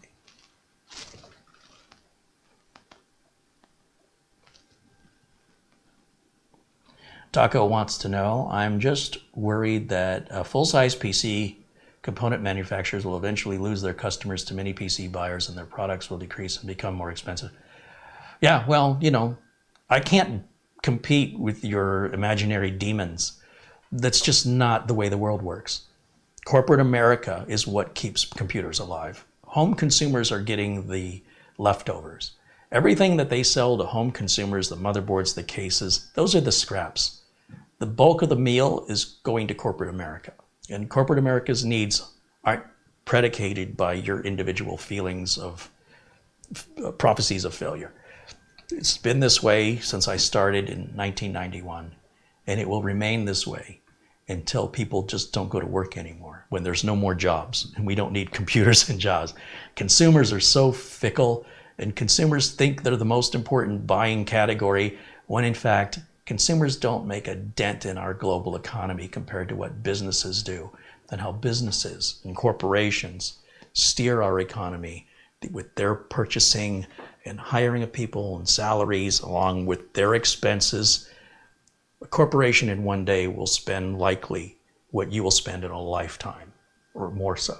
So what consumers do is inconsequential to the world as we know it, which is mostly guided by corporations because of their bigger and regular spending.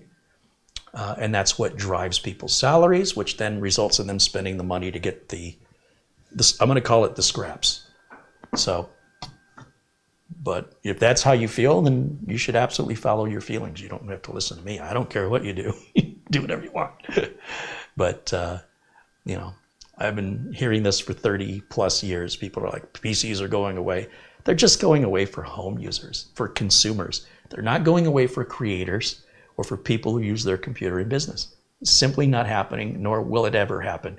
Unless we're going to go back to pen and pencils, it's just not going to happen.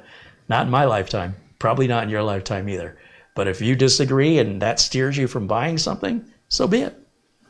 Maybe you're not going to buy a gasoline-powered car because you think gas is going away. Okay, that's fine. Those are your feelings. They're not facts, but they're feelings. All right, now we've got Windows 11 booted up here. I've got my utilities flash drive. Let me reach around back and find a USB port here. And I'll just copy the utilities over. And let me go full screen again on my side so I can see. Here we go. And I'm going to bring over, let's see. I'm going to bring over CPU-Z. I'm going to bring over Crystal Disk Mark Portable. We'll use Crystal Disk Info too, see what the manufacturer is of that drive. And you know what? Let's install the latest VLC. They recently came up with an update. So we'll put that on there just because I prefer that as my media player versus Microsoft's media player. Again, my preference. And I'm just loading that right off the flash drive. Once that's done, we can look at, well, hell, we can do Crystal Disk Info and see who's the manufacturer. It's Crystal Disk Mark. Crystal Disk Info. Remember, I've got that SanDisk SSD installed, so it could pull up information on that. It looks like it's a Kingston, 500 gig Kingston. And it is Gen 4. Okay.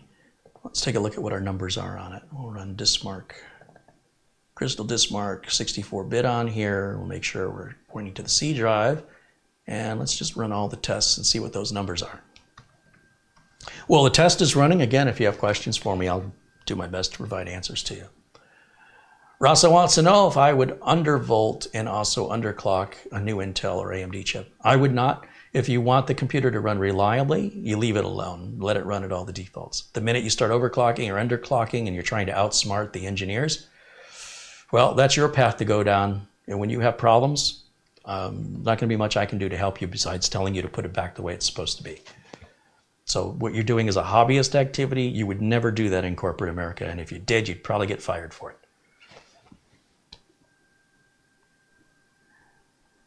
Lucas wants to know if computers from Chinese companies like Beelink can be trusted given the surveillance issue of Chinese tech companies like Huawei or TikTok. Well, I can't tell you who to trust. But, you know, the operating system is the operating system. So do you trust your ISP? Do you trust your cell phone provider? Do you trust, you know, this is a very unhealthy sort of, and we're talking about my opinion here. This is a very unhealthy paranoia that's being fed by the media into your minds to scare you. That's why you spend money to protect yourself from things that have never ever happened to you. So how many times has your data been stolen, and what would the Chinese do with your data? What would they do?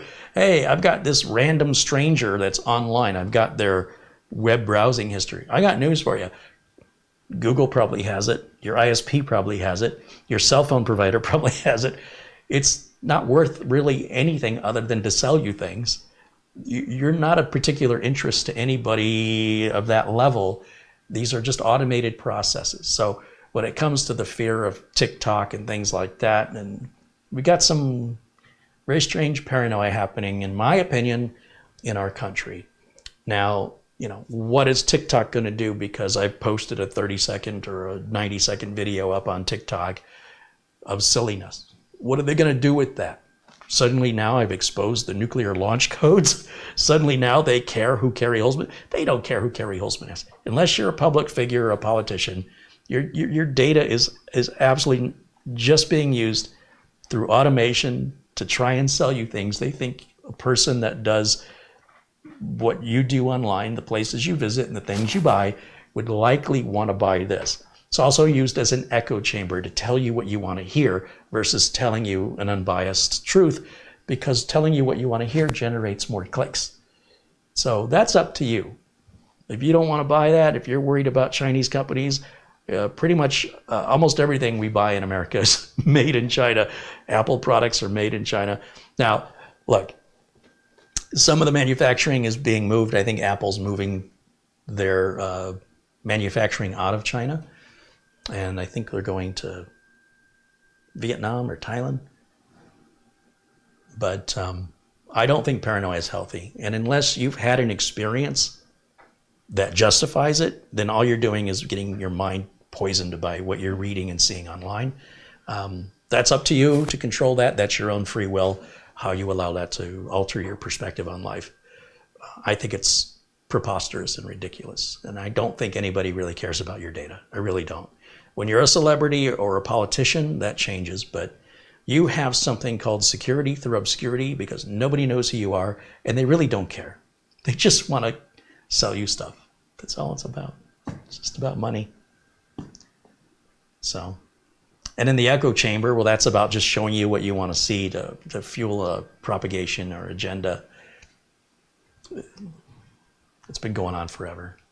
That's all. PSYOPs have been going on for long before I was born. It's just more of the same.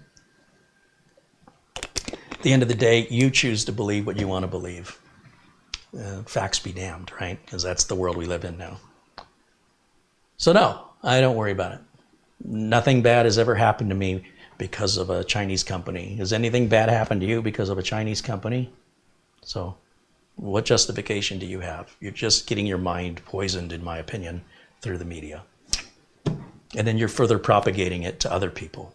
So you're part of it. All right. It does, in fact, do 7,000 megabytes per second on the reads. Checks out. And almost 4,000 on the writes. I'll tell you what, that's really impressive, especially at this price point. And we do have that DDR5, but let's just make sure we have DDR5. Let me go back into full screen mode here so I can see what I'm doing. And let's bring up CPU-Z and get the details on that. RAM and other specifications. So double click on that. Again, these are all portable applications. I don't want to install anything on this computer unless, like VLC. I'll leave it up to the customer to put whatever applications they want. So for memory, DDR5. And how is that installed? Is it 2 sticks of 16? 4,000 speed? Right on. Very cool. Very cool. Graphics, we've got that AMD Radeon, is that RDNA 2 built-in graphics built into the CPU. It's very capable for 1080 gaming, it really is. And then there's our specifications overall for our CPU and our motherboard.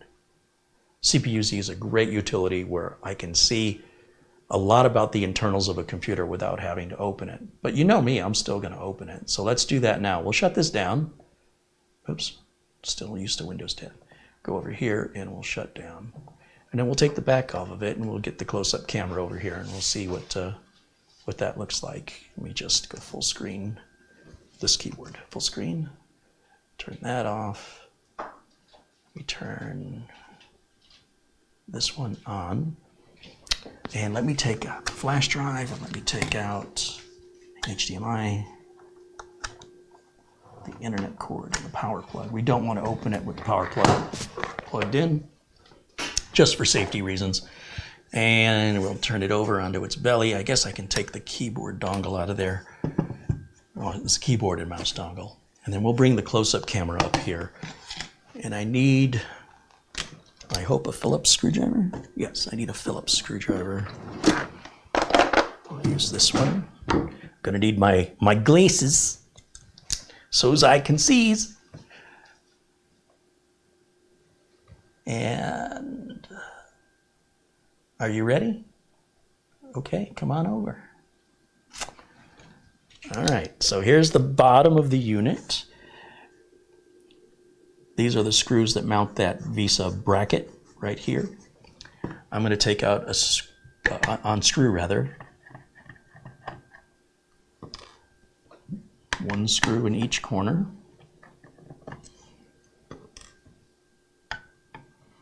Now, if you go to YouTube and you search for this computer on YouTube, there are other content creators that have loaded games with the temperatures and frames per second and game settings overlaid onto the gameplay, so you can get a better idea of what gameplay is like. I'm not one for games myself. I just don't have time. If I'm going to be doing work, I want to get paid for it. I don't want to pay so I can work for free, which is essentially the way I see gaming. It looks like to remove this fan, where's this fan getting air from? That's a solid panel. That's not breathable. I guess there's just a little gap right here. I'm not quite sure this is really doing much, but okay, it's fine. We're going to take out the screw here, if I can see it. Let me do these over here because I can see these. We got one in the corner here. Boy, it's almost like this screwdriver is just a little bit too big for this. I need a more precise driver.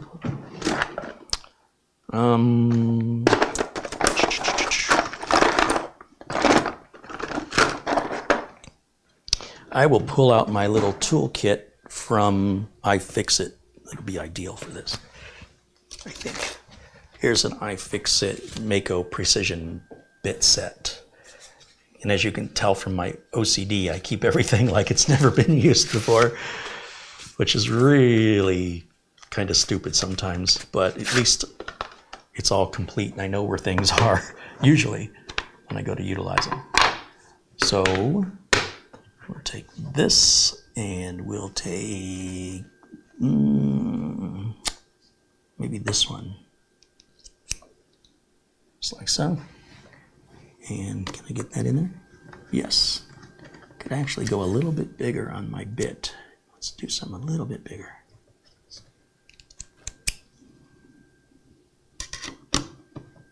Ah, much better.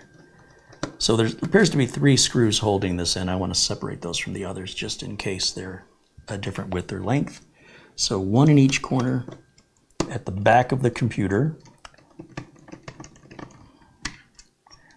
Oh, it has Loctite on it. And then there's one in the middle. And that should allow us to remove this cover. And for the most part, that should be all the depth you need to take this apart for any upgrades. So I'll come back over here. See how this comes up. Assuming I haven't left out a screw.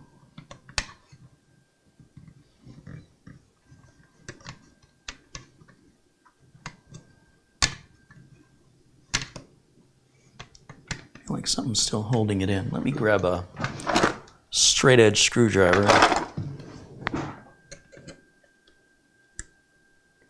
What is holding us in?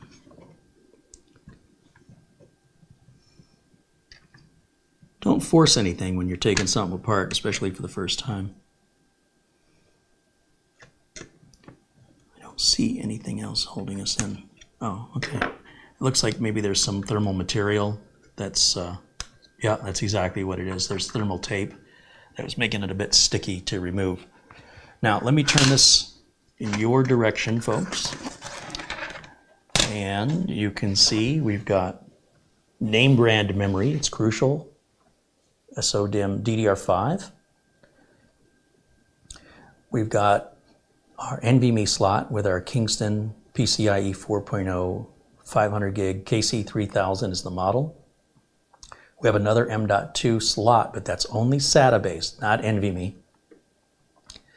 So we can either pull this one out to replace with a bigger unit, or we can add another unit here that is a 2280, so 22 millimeters wide, 80 millimeters long.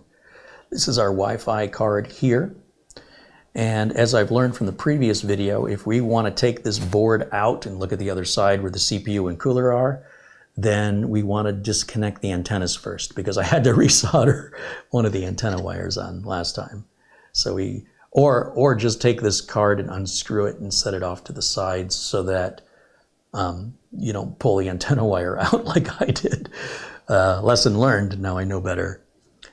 Interestingly, we've got some QR codes with information here regarding the components, but super easy to upgrade. You know, if we want to put 64 gigs in there, if we want to upgrade to Wi-Fi 7 later, if we want to upgrade to bigger storage or add more storage while keeping this storage, we have that option as well, as long as it's SATA. Pretty simple design. That's our CR2032 CMOS battery right there. And that should have a lifespan of 5 to 8 years without needing to be replaced. And it really only kicks in when you've unplugged the power cable. As long as the power cable's plugged in, even if the computer is off, that battery really doesn't do much of anything. But if you have the computer unplugged, like while it's sitting in the box, let's say I put this back in its box, stick it in the garage and forget about it a couple of years, that battery will likely be dead by then. And that's all there is to it. I'm not going to pull this one apart like I did the other one. I'm a little gun shy now that I yanked these little antenna cables are so fine. You see there's a black one and a gray one. And they pull off of here. Or I have to take the card out and just simply set the card aside. Then I can take out that screw, that screw, that screw, and that screw. There's 4 screws there. And then this whole piece should lift up on an angle and pull out. And that's how you can get to the CPU side of things. But there's nothing user serviceable on that side.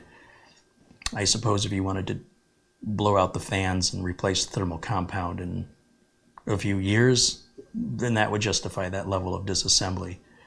But most people will never need to do that. The people who do that often do it because they have nothing else to do. They're just bored. When there's an actual problem you're trying to solve, like a fan dies or it's starting to overheat, then of course that would justify taking it apart to that level. However, it very rarely happens in real life. Sometimes people just want it to run a little cooler. They're just looking for an excuse to open it up. And as long as you're careful with it, there's no reason not to. I just don't. I'm just not in the mood to go through the hassle of the little Wi-Fi antennas. I just don't want to have to break out my soldering iron again. But you can look at the other Beelink video. It's going to come apart the same exact way.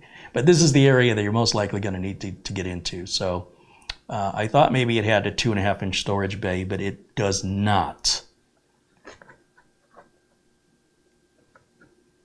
And then that just sits right back down on there.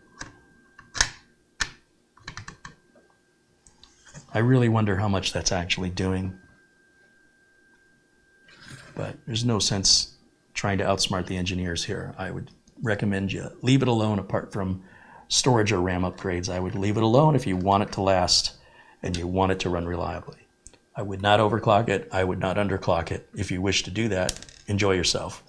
I have work to do, so playing around like that it's too costly. I lose too much revenue. Some people think it's just a lot of fun to toy with, and hey, you absolutely can do that. But I don't earn a living from that. I can earn a living from fixing computers from people who have done that and got in over their heads. But that's all there is to this, and this probably only goes on one way. See, see how it's not sitting right? And if we turn it around this way,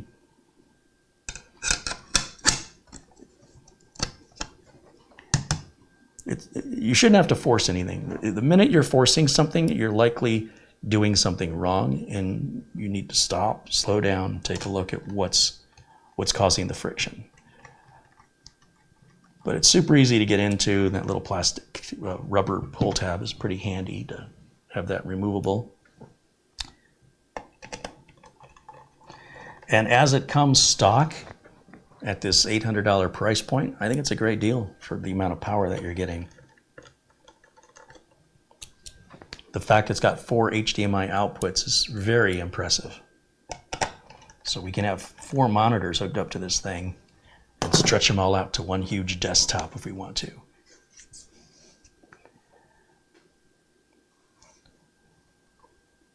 I imagine if you want to change this out to the red one, to the red felt, I imagine we might have to take the motherboard out to do that. That might be in the owner's manual if I would bother to read it. What did I do with it? I set it down somewhere, didn't I? Let me put this away and clear out some desk space.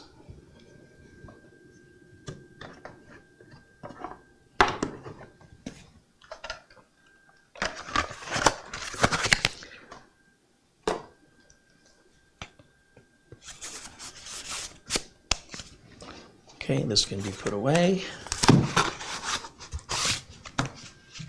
And I'm going to find what I did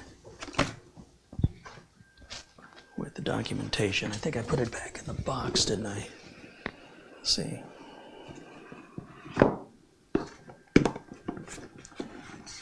Let's look at it together.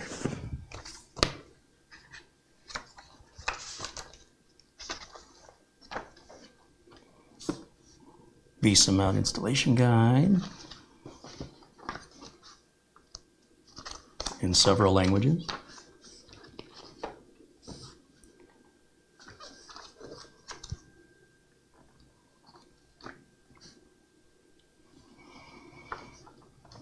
Upgrading the RAM and SSD.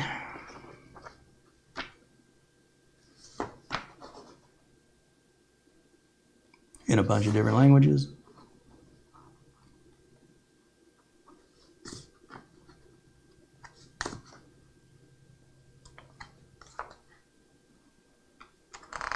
Well, I don't see anything about changing that felt cover out.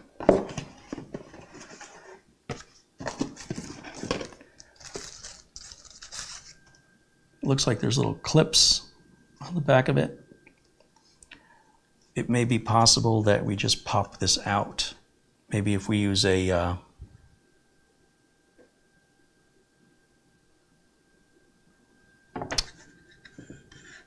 spudger tool, we can get to the side of it and just pop it out so we don't have to take the whole thing apart to switch it out.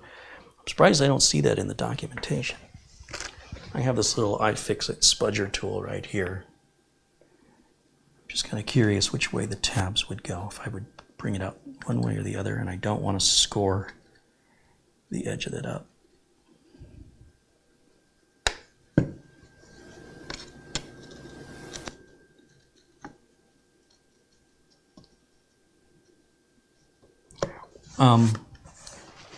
This is such a nice PC, I really don't want to score it. I'm sure that this pops up. I'm sure it does.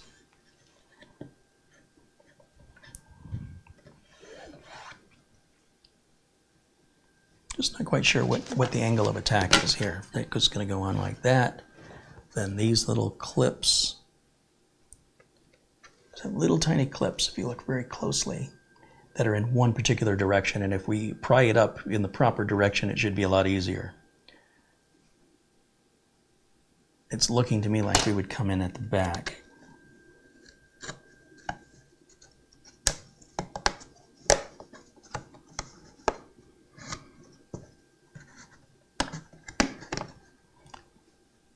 And you got to be gentle with these because they're plastic, right? So you don't want to apply too much force, but that just pops off like that.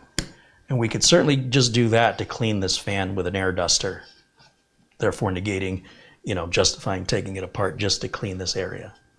And then this one can just pop on. You just push it down. It should snap into place.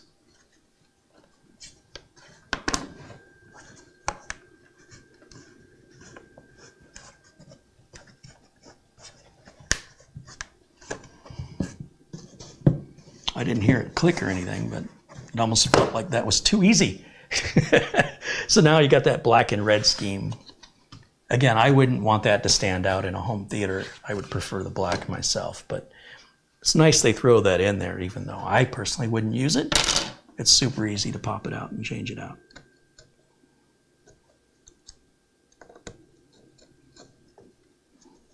Oh yeah, it's in there. It's definitely seated well. It's not coming out by itself, even though it felt to me when I plugged it in like it wasn't clicking, but clearly it has clicked into position. And I want to be very careful with the spudger. I don't want to score anything up. Oh yeah, look how good that's in. It didn't feel like it went in that strong, but clearly it did. Once again, be gentle with how you pop these off. I'll put this one back on.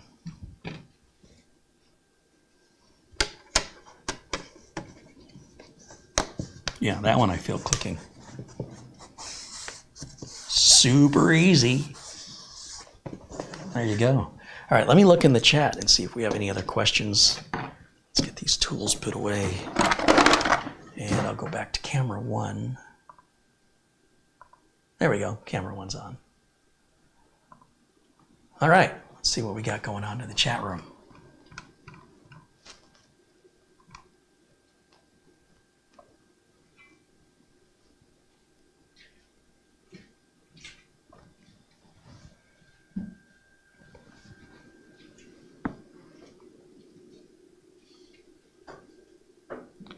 Matt Zoloff wants to know if sending a contribution via PayPal still works. Yes, of course. Says, I haven't heard from you lately. That's okay, maybe busy. I haven't seen anything from you via PayPal in quite some time. So I'm not quite sure the last time you've contributed that way, but yeah, it's been a while. If you haven't heard from me, then I haven't received it. You should have a record of anything you've sent when you log into PayPal and look at your summary of recent activity and verify that you sent that to the correct email address. I've received your contributions before, so I don't know when the last time you've contributed is, but if you email me and let me know, I can look it up and verify it. Maybe I got it and I didn't see it, but usually I see them. And I do appreciate your contribution, of course.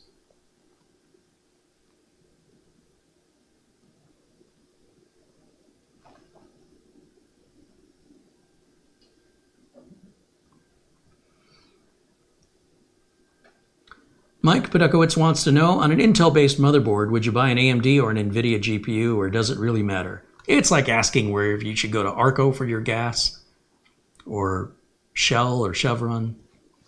It doesn't matter what, because I drive a Ford or I drive a whatever.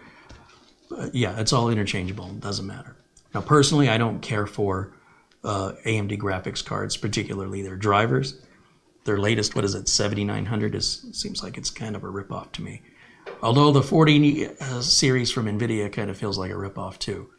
But I will always use NVIDIA cards. If you watch the channel regularly, the only time I've used an AMD graphics card, or the last time I used one, was on the original Threadripper build because I wanted to keep it all AMD, even though that particular video card was well overpriced, super heavy, and underperforms compared to the comparable NVIDIA models that were out at the time that would have gone. They were lighter, they were cheaper, and they performed better. But I did it anyway to just keep it all AMD. I mean, it still works, and I haven't had any driver-related issues with it, but I'm also not gaming with it, and streaming doesn't require much. So, but that's just my personal opinion, but you can buy whichever. It doesn't matter if what your CPU is.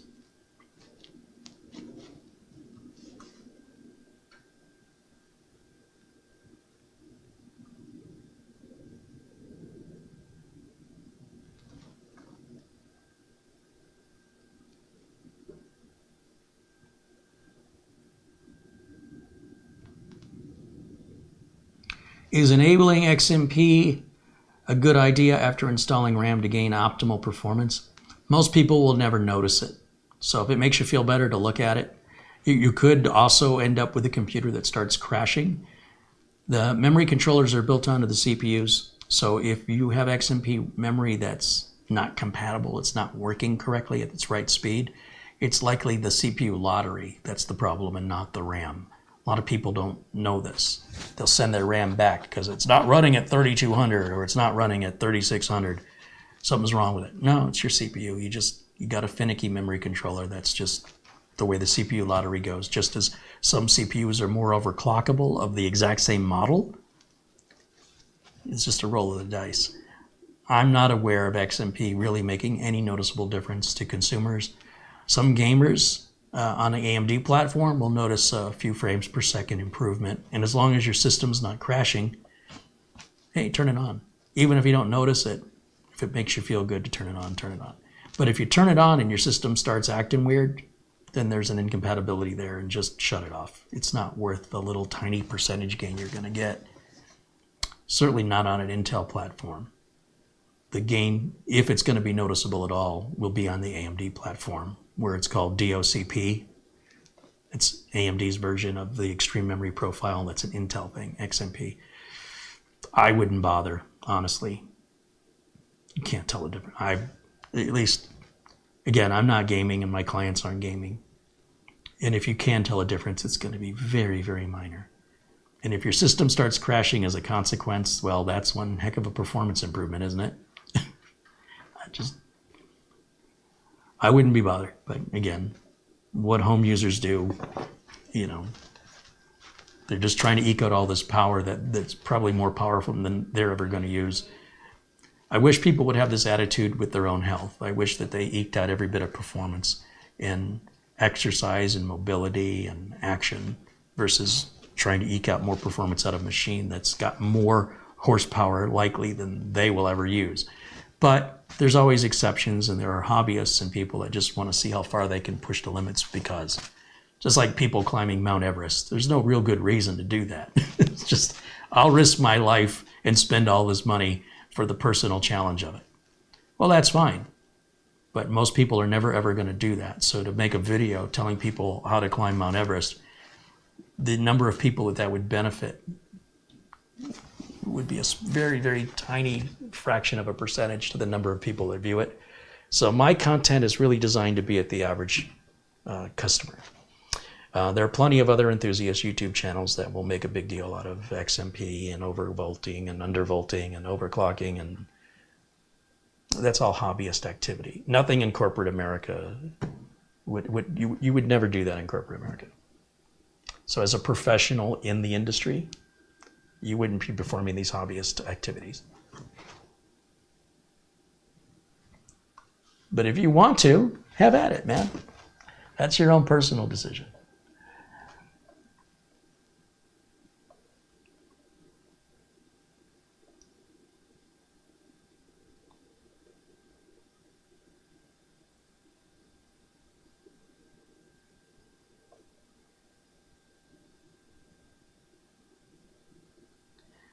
How can you tell the difference between SATA and M.2 NVMe sockets?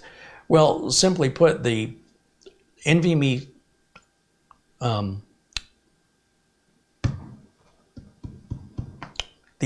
drives, their notch is in a different location. You cannot plug an NVMe drive into a SATA-only M.2 slot. It won't go in. And an NVMe-only slot will not accept a SATA drive unless it's a SATA compatible. Like, there are some M.2 slots that'll take either or, and they're designed differently than M.2 SATA only or NVMe only. So the best way you can tell is to read the owner's manual. Go to the manufacturer of the motherboard or of the computer, you go to their website, you look up that model, and oftentimes it'll be etched on the circuit board right by the M.2 slot what it is. That would be the best way to instead of like looking at the details of where the notch is. I've got a video, one of my most popular videos, that's titled "The Difference Between SATA and M.2." And the people who leave comments like, well, they're both M.2, aren't understanding the audience that video is for a general audience who, that's not the way their brain works. So they're going to ask that question. They're not going to say, well, M.2 is the interface. And then there's the protocol. Look, this is not for ordinary people, that kind of level of technical information. So I will make videos that are worded and phrased the way a regular non-computer person would say, you know. And how do I know? Because I work with them every day in my job. So that's why that video has so many views. So these people that come in and they think they're smarter than everybody else by correcting me that the title is wrong, they're totally missing the point. That's why I have not retitled it. And that's why it gets so many views. But it does showcase in that video the difference in SATA ports and NVMe ports, if you're interested. But the manual for the motherboard, in the case of like building your own, or in a pre-built, go to the pre-built manual, and it will specify in the manuals which slot is which, or if you can use either one. Some allow you to use either one, and they auto-detect and auto-sense.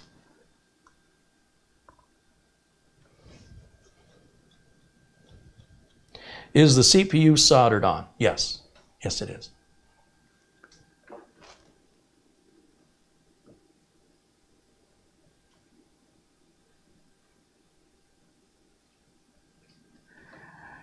Greg wants to know if the fan blowing down is pulling air in via the side vents. More than likely, yes, because the side vents go from top to bottom on this thing. Oh, no, they don't. They're right in the middle. But it's not airtight, so the air is probably moving around. I don't think that fan's doing much, but it's not hurting to have it there, so I would just leave it alone. The engineers have put it in for a reason.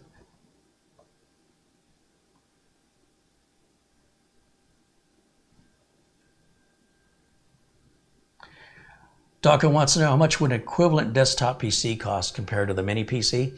Well, you've got to buy a case, you've got to buy a power supply, you've got to buy the RAM, you've got to buy the storage, you've got to buy the motherboard, you've got to buy the cooler.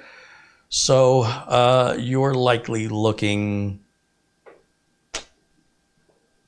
32 gigs of RAM, you're likely looking $800 to $1,000.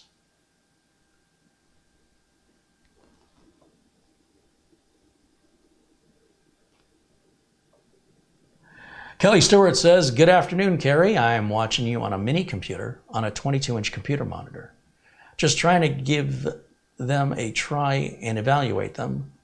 Just want to use them for basic computing work. Yeah, well, like I said, this one will do gaming. That's the most powerful mini computer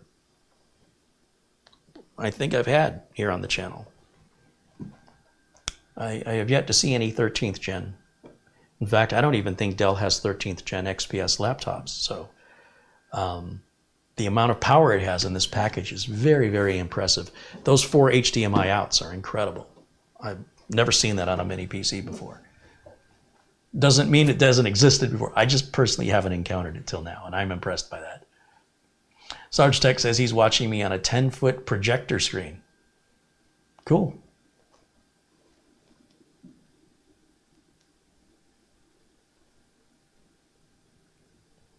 Is PC Build Simulator a viable tool to learn PC repair? No, it's completely useless. That's just for entertainment. It's not like you can put parts in upside down, and you're not physically plugging in any connectors. So much goes wrong with a computer that PC Build Simulator has no concept of relaying that information with the fact you've got cables not plugged in all the way, or certain cables not plugged in at all. And we talk about things like the PC power switch, reset switch, hard drive LED, power LED. These can be put on the wrong places. They can be put on backwards. The whole point of building a PC is much more than just dragging a mouse across the screen. You have to actually pick the parts up, orient them in the right direction, install them in the right place, and secure them with screws. You're not really doing any of that with PC Build Simulator. It represents about 15% of the build process. 85% is going to come from actual experience. Just because you can use PC Build Simulator doesn't... Look, let me put it to you this way. Run a 2-wheel bicycle simulator. Learn how to ride a bicycle with 2 wheels, not training wheels. Learn how to ride a bicycle using a simulator. And then when you feel you've got it, go get on a bicycle for the very first time and let me know if that helped you in any way figure out how to balance. It's just an entertainment toy. It's very, very much unlike reality. So no, it is pretty much useless as far as reality goes in training to become a PC tech. It's just a game. That's all it is. It's not reality. Master Singleton said that mini PC is an amazing feat of engineering. It is, isn't it? I'm impressed. I'm genuinely impressed with it, and I think it's a fair price at $800 for everything you're getting. I mean, just price out how much 32 gigs of DDR5 is. Plus, you got the operating system in there. You're paying for that separately as well if you're building your own computer. Winston Liu contributes via Super Chat, $2 Canadian. He says, I sent you PayPal Canadian Mannies now? What's a Manny? Let me take a look at my email. Let's see if there's some stuff that's come in that I haven't noticed.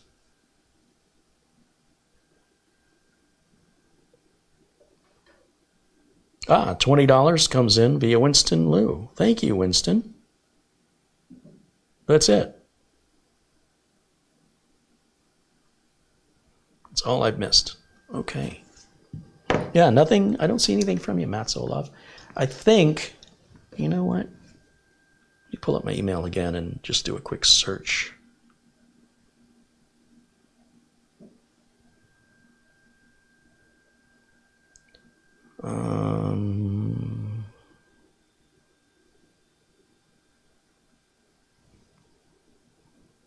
Looks like the last thing I got from you was September 17th. You sent a PayPal contribution of $20. And you said, hi, Carrie, I was watching you, or rather listening to you on my mobile yesterday.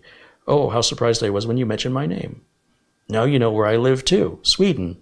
I worked with an old HP at the same time, cleaning and reinstallation for a dear colleague from the past. Yeah, you know, the usual stuff. Succeeded really well. Here's my contribution as I promised in the chat if I wasn't too late. Have a really nice holiday and see you next time. And that's from Matt Solov. Well, if I haven't said it before, thank you for that. And yeah, September 17th. And then prior to that, May 5th. So, and I appreciate it. I appreciate your support, your kind words, and your contribution, of course. So I think it's cool to have viewers in Norway and Sweden and Germany and England and Canada and Australia and New Zealand. And sometimes we see folks from Japan and Thailand. And it's just really neat.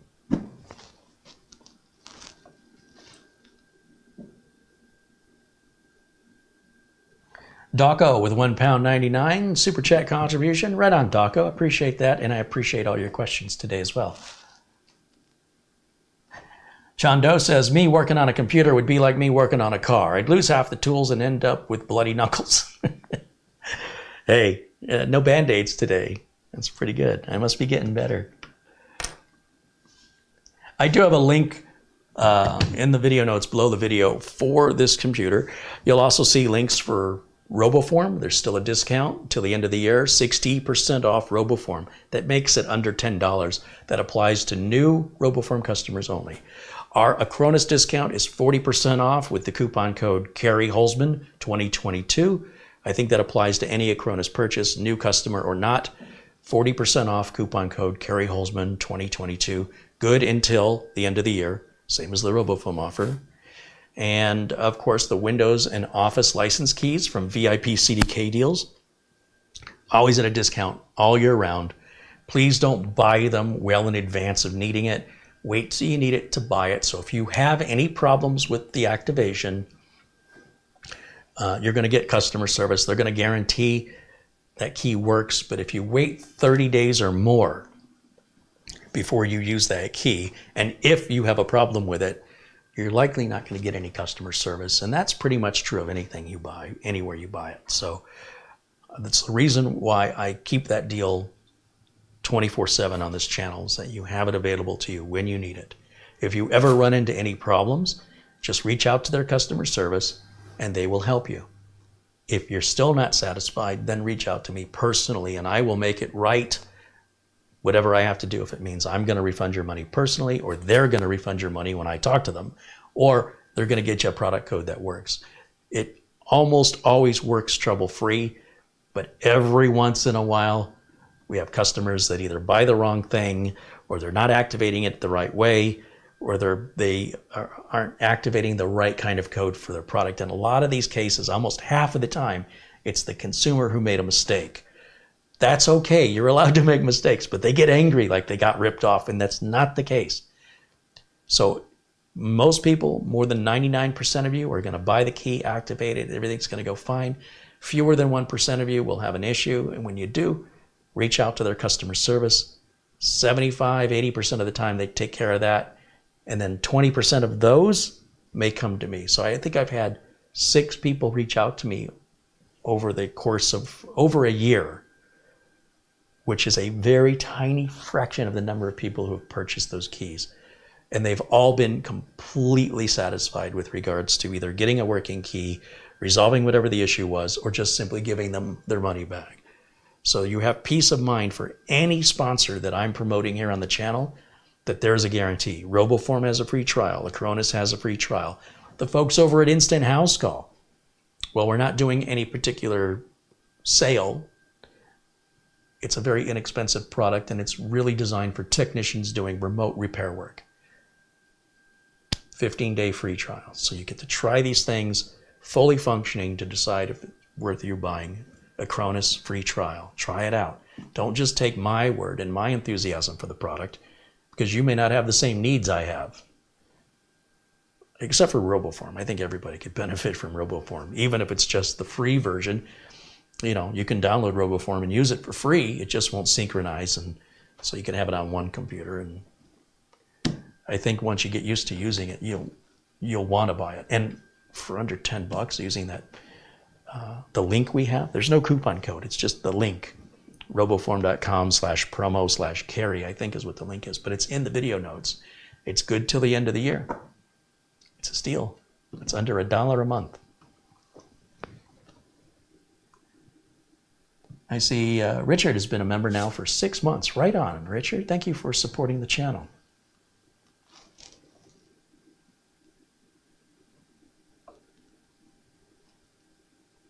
Acronis is in the house. Oh, I didn't even see that. Hello, that's Begowden. Hey, Begowden, good to see you, my friend. Acronis says, Kerry Holzman can confirm, applies to all customers, both old and new. Oh, the discount code, yes. It's only the RoboForm that's for new customers only. The newly purchased license will be added to the existing one if you're already a RoboForm subscriber. If you're already an Acronis subscriber and you want to take advantage of the 40% off and extend your subscription, yes, that's what Acronis is saying. You absolutely can do that. It's only RoboForm this year that's saying new customers only. Nobody else, just RoboForm.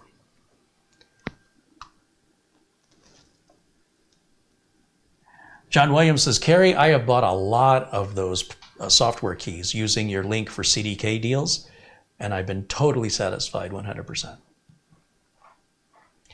Richard says, can I join the blue crew? Well, you're already green, Richard. But you want to be blue? I'll make you blue. Sure. There you go. Welcome to blue.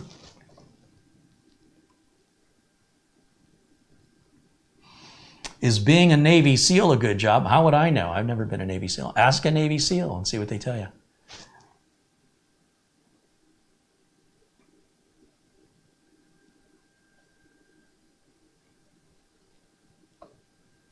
If you guys have questions for Acronis, they are in the chat room. Just put the @ symbol with the word Acronis, followed by the question you have. If you've asked a question that I haven't addressed, I probably haven't seen it, go ahead and put it back in the chat room right now.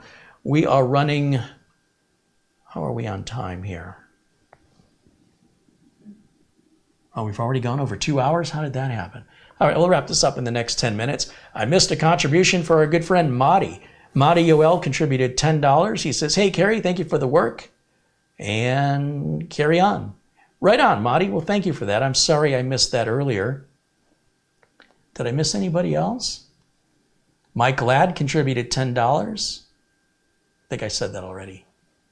Of course, Planet Cryos with $3. XRod666 contributed $2 in Super Chat twice. Taco with £1.99. Winston Liu with $2 Canadian and the PayPal contribution. XRod666 has been a member for 7 months. That's since the beginning of memberships. He says, I bought the Netgear AX6600, that used one that you talked about the other day, for 140 bucks. Should be 130, maybe after sales tax. He says, I'm going to give it a try and see if it works better than my laptop's router. Oh, my ISP's router. Hey, you know what? I think it's a great idea. Decide for yourself, because with Amazon, returns are super easy. So when I'm talking about, even buying this computer from Amazon, if it doesn't meet your needs, you can send it back to Amazon. You've got at least a 30-day return period with Amazon here in the USA. And during December, they extend that return period to the end of January in case you're planning to give it as a gift. So the person that you give it to may not get it until Christmas. And then you've got New Year's and you got the holidays and businesses are closed. So, and maybe they want a little time with it to evaluate it. So they have a few weeks to make up their mind, and they can send it back. With returns at Amazon, it's super easy. You always have that peace of mind. I'm not the salesman twisting your arm saying, you got to buy this, you got to hurry up, buy it today. I will tell you, these coupon codes that we have for things like Acronis and RoboForm, they're only for a limited time. Okay, we can't just offer that 24/7, 12 months a year, or it's no longer a special. In order for it to be special, it has to have a limited engagement. And that's when you take advantage of it, okay? When it comes to any of the software, they always have free trials or sometimes free versions. So you can decide for yourself. The last thing I want to do is convince you to buy something. I want to convince you to try it. That's all I want to do. Just try it. People are like, why would I need to replace my 5-year-old router? It's fine. I'm not having any problems. Okay, then you replace your router with a new one just to try it, and everything's faster. And you're like, oh, I didn't realize how slow everything was. I didn't know. I was happy with what I had because that's all I knew.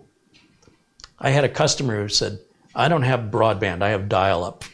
Why do you have dial-up? Well, because I don't really do anything on the internet. So why would I need broadband? Okay, well, that's why you don't do anything on the internet, is because you have dial-up. If you had broadband, you'd do more with it. What would I do? You have to get it and see. I don't know what you're going to do, but I'm going to tell you, you're going to use it a lot more. It's like somebody says, I don't own a car because I never go anywhere. No, you never go anywhere because you don't own a car. So there's this weird mentality that goes on. And the one that bothers me the most are the people that say, I don't need that. What I've got is fine. And what they've got is, 10 years old. So they don't know any better. They have nothing to compare it to. So the minute they once you can convince them to at least try, just try it. Worst case scenario, you don't notice any difference at all. It was a waste of money. Send it back and get your money back, okay? But more than likely what's going to happen is they're going to say, holy cow, everything's happening faster now. And like in the case of Wi-Fi, the range is much further. I'm so glad I listened to you. That's usually the response I get. I think Sarge Tech bought that $25 router at Amazon. I'm like, hey, don't expect much from a $25 router. And he came back in and said, are you kidding me, Kerry? This $25 router is so much more powerful than my old router, and it's more than I need. You really undersold this, Kerry. But his needs are obviously very simple for a $25 router to make that big of an improvement. And again, if it didn't make that improvement, he could have sent it back to Amazon for his 25 bucks back. I am remembering that right? It was Sarge Tech. This depends on your needs. But yeah, brand new router for 25 bucks, it cost me that much. Well, cost me nearly that much for 2 people to eat at McDonald's. And this is a router you're going to have for years.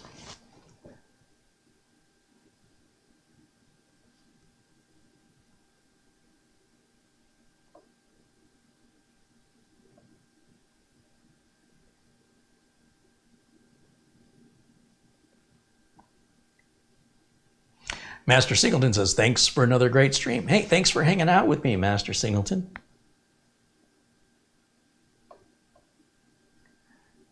And thanks out to Acronis for hanging out in our chat room today and answering your Acronis-related questions. Don't forget, there is an Acronis Reddit forum for ongoing support. If you have any questions, whether you're an Acronis customer or not, you can always visit the Reddit forum for Acronis. and ask any questions or participate in any discussions that go on there. That's open 24/7, 365. Completely cost-free.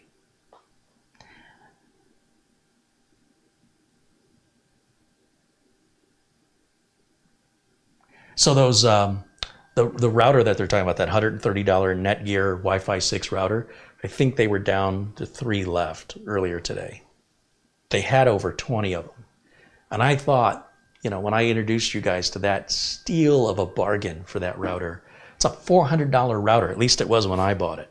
Brand new these days, it's $230. So to get a returned router that may not be in the original box or have the documentation, but it does have the power adapter, it may say it's got a imperfection on it. I've never seen an imperfection on any of these returned goods. And they always have worked. At $100 off, at the $130 price point, a Wi-Fi 6 router that has beamforming, that was a $400 router. I thought you guys were going to buy those up before that video ended. And yet for days they've been available for sale. And I'm shaking my head going, oh man, someone's going to watch this video 2 months from now or a year from now. And they're going to say, oh man, I wish I would have seen that video. I would have bought that. The good news is you can always check Amazon for used and returned product. I've shown you how to do that by going to the Amazon page and just scrolling down. Let's just check it out real quick right now while we're live here. Let me go back to my screen share, and then after this we'll probably wrap things up. So this is the router I'm talking about is the RAX 120, and usually the first two are sponsored links. Yep, sponsored. So our first search result right here is the RAX 120. Covers up to 3,500 square feet, folks. $232 new. I paid $400 for it 2 years ago. And it's still, of all the routers I've tested, I'm going back to this one. The Wi-Fi 6E is a waste of money for me, and it adds about $150 onto the cost of a router to get that 6 gigahertz band, which I don't have anything, well, supposedly this computer, this little Beelink computer, I think is 6E, but that would be like the only thing 6E besides my phone, and my phone doesn't benefit from that. Now, you see this gray box here? That's not where you need to look. You need to go 2 more boxes down. 1 box, 2 box. New and used. If there are new and used available, you may not even have a new or used option on all product pages. So it's still showing they're in stock at $130, which is crazy. So if I add this to the cart and I go to the cart, it should tell me how many are in stock. There's 12 left in stock. I can't believe you guys haven't bought these up. That's just mind-blowing to me. Right now, the router I'm evaluating is this Asus ROG Rapture, which is Wi-Fi 6. It seems to give me a little better range than the Netgear, but not by much, and it's significantly more money. And my Netgear still transfers files to the attached USB drive much, much faster, but this router would be in second place to that Netgear with a little better range. And I bought this as a returned item. So I scroll down, again, ignore the gray box, go 2 more boxes, 1, 2, new and used. Again, it's $100 off. Make sure you're buying from Amazon Warehouse for that peace of mind on returns. So these are all from Amazon Warehouse here. This whole used acceptable, that just may mean it doesn't come in the box or documentation, but you will get the router, the power adapter, and a Ethernet cable. That may be all you get. And you still have the same return policy with Amazon Warehouse. If it's sourced from anybody else, like this place here, look at their ratings and read their return policies. Look at these ratings. They might charge a restocking fee. You might have to pay to return it. So anytime I'm buying what they're calling used or open box, I always make sure for my peace of mind that it's coming from Amazon Warehouse. That way, if I don't want it for any reason, I can send it back with zero cost and no restocking fees. Unless, of course, like I'm not sending it back with the power adapter, something that prevents Amazon from reselling it. So $236 is about $100 off. And that's a great price. But $130 isn't even, that's an even better price. Holy cow, $130 for that. And there's 12 of them left. I'm so disappointed you guys haven't sold this out. You don't know how much better your Wi-Fi can be. If you have a router that's more than 5 years old, and I'm really pushing this hard because I'd hate for somebody else to get the deal. I want my viewers to get this deal. Snatch this up. I'm telling you, it's a bargain. I mean, look at this router here. You want to spend $699 for this monstrosity? No way. There's no way I would do that. And it's not going to give me likely any better range or any better performance than that router, that open box router, $130. But then again, I don't have fiber optic coming into the house. I don't have 10 gig. I don't use 2.5 gig. And I don't really use Wi-Fi 6E. And you're paying for that. Just Wi-Fi 6E adds about $150 to the cost of the router. And then adding 10 gigabit ports, having 2 of them, that's probably adding another $200 onto the price of the router. So that's why you're paying that kind of money. If you don't have any use for that, why are you spending all that money? Where you can get a router at a fraction of the price that will effectively give you the same or equivalent range and performance for your existing Wi-Fi devices. Gordon Ma-Ung from PC World Magazine came in the chat room the other day, and when I was evaluating the TP-Link router, which is a couple $100 less than this with the same specifications, more or less, and he's like, hey, that would be great for my fiber internet. I need the 10 gig ports. Well, of course Gordon needs the 10 gig. Of all people, right? He writes for PC World Magazine. But most ordinary folks wouldn't utilize this yet. Give it a few years, maybe. But for right now, you'd be like an early adopter into that technology, and you're going to pay handsomely for that. Yeah, that's a heck of a deal on this Wi-Fi 6 router from Netgear. And again, all these routers I've been testing, all it's doing is making me like this one better. That's the one I've been using here in Studio B since I started. And it was $400 when I bought it. I feel like I should buy them just to have spares. But I really want you guys to take advantage of that deal.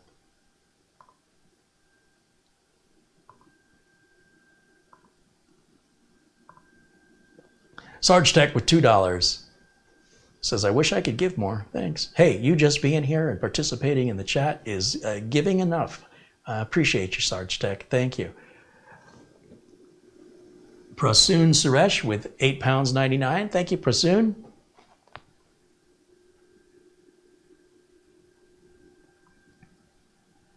Jason says, I'm out of cash. Sorry, I can't donate or buy anything until the 1st. Hey, you know, we've all been there, man. It's all good. We're happy to have you here. K. Cordius Technology says, I got one. You'll have to let me know what you think about it, K. Cordius. I'd be curious what your, you fix computers for a living, so I'd be very curious what your professional opinion is. Y. Davy says, good evening from Wales in the UK, where it is a cold 3 degrees. Bring it on. I would love that. Martin Hogg says it's currently 6 degrees here in Scotland. It sounds lovely. Seriously, bring it on. Wayne says, thanks for the interesting video. Well, thanks for hanging out with us, Wayne. When is my next stream? Good question, Corey. I am live every single Friday at 1 o'clock Arizona time. Currently, that's 12 p.m. Pacific time, 3 p.m. Eastern. Every single Friday, you can count on that. I think I'm going to start a members-only Mondays, and that'll be for members only. Those videos will never be made public. We get maybe 24 viewers, so it's real quiet, not chaotic. Everybody has an opportunity to interact with me. You don't get lost in the chaos in the crowd. And I think I'm going to start doing members-only Mondays you'll have to let me know. You members will have to let me know what you think of that idea for videos that will only be members only. They will never be public videos. So we can discuss things that we don't discuss normally, and we can interact in a way that gives each viewer more attention if wanted to talk to me. So that's what I'm considering. Mondays at 1 o'clock, Fridays at 1 o'clock. Mondays would be members only video content and interaction, and then Fridays would be the general content that's always there. I just want to make sure I'm giving a little extra to the members who are giving a little extra to me. I'm still trying to come up with ways to encourage the membership and reward membership. And at the same time, I don't want to alienate people. I don't want people that are members feeling like they're not getting anything more than they were getting before. And at the same time, I don't want to just make videos for members. I don't want this to become a paid-only channel. So I'm trying to find that balance. Your feedback is always appreciated. And I think that's going to wrap it up for today. Yeah, I think members only Mondays is something I need to start doing for my members. I really appreciate the people. It's a very small percentage of people that are members compared to the number of subscribers. It's a fraction of 1%. So it gets to be a much more personal, a much more intimate experience. It's not this big platform. It suddenly becomes a much smaller platform. It's not as chaotic. And I'm not trying to divide my attention amongst, hundreds of chat room participants. We get a dozen chat room participants, maybe. So I really like that because it's more personal. But I don't want to do that all the time, but I also, I don't want the pendulum to swing all the way to one side or the other. I'm trying to find a balance. And so again, your feedback's welcome on that, of course. I want to thank you all for watching. Thanks everybody for the contributions. I didn't see our good friend Peter Laycock in there today. I'm sure he'll watch later. Always thinking about you, Peter. Still got to get the train PC done, but I want to wait till after the holidays before I ship it. Our friend Andre had ordered a computer. Again, we're getting into those really long shipping times, really long lines at the FedEx office to try and get anything shipped, and then the opportunity for damage. So I really want to wait till after the first of the year before I do that, preferably after the first week of the new year, because they're still going to be catching up. Things can return to normal. Thanks to Camera Girl for the close-ups today. Wonderful job. Thank you. You're welcome. And thanks, of course, to the folks at Beelink for sending these units for me to share the experience with you so you know what to expect. I think $800 is a very reasonable price point for this much computer. Again, as a home theater PC, way overkill. You don't have to spend that kind of money. But if you're looking for a computer you can game on, or you can do video editing on, or you want to hook up to 4 monitors up to it for, like, I don't know, day trading on Wall Street, it's a great little solution right here for that. It's got ample memory, ample storage for that kind of use. If you're looking for the HT PC, you could certainly buy something much cheaper. Also from Beelink, you can go to beelink.com and look through their product offerings. I think they're all offered at Amazon for sale if you want that peace of mind of dealing with Amazon. For that peace of mind of who you're giving your money to and return policies. I certainly, you can buy from Beelink directly if you want. I have 2 more mini PCs from other manufacturers to evaluate. I think I'll do one tomorrow, and then I'll probably do one maybe Tuesday. So I'm really enjoying this, taking me away from the PC builds. I was really getting burned down on that. And then I'm also looking to interview some more people. If there's anybody that you would like me to interview, please let me know, leaving a comment below the video. And let me know who you'd like to see come on the show. And I can reach out to them and see if they're interested. Thanks again for hanging out with me. I'll see you all tomorrow, 1 o'clock Arizona time, 12 p.m. Pacific time, 3 p.m. Eastern time. It's all the same time. As I am each and every Friday, you will always know that I'm live every single Friday at 1 o'clock Arizona time, as it's been now for about 2 years. Thank you for watching, and I'll see you tomorrow. Until then, bye for now.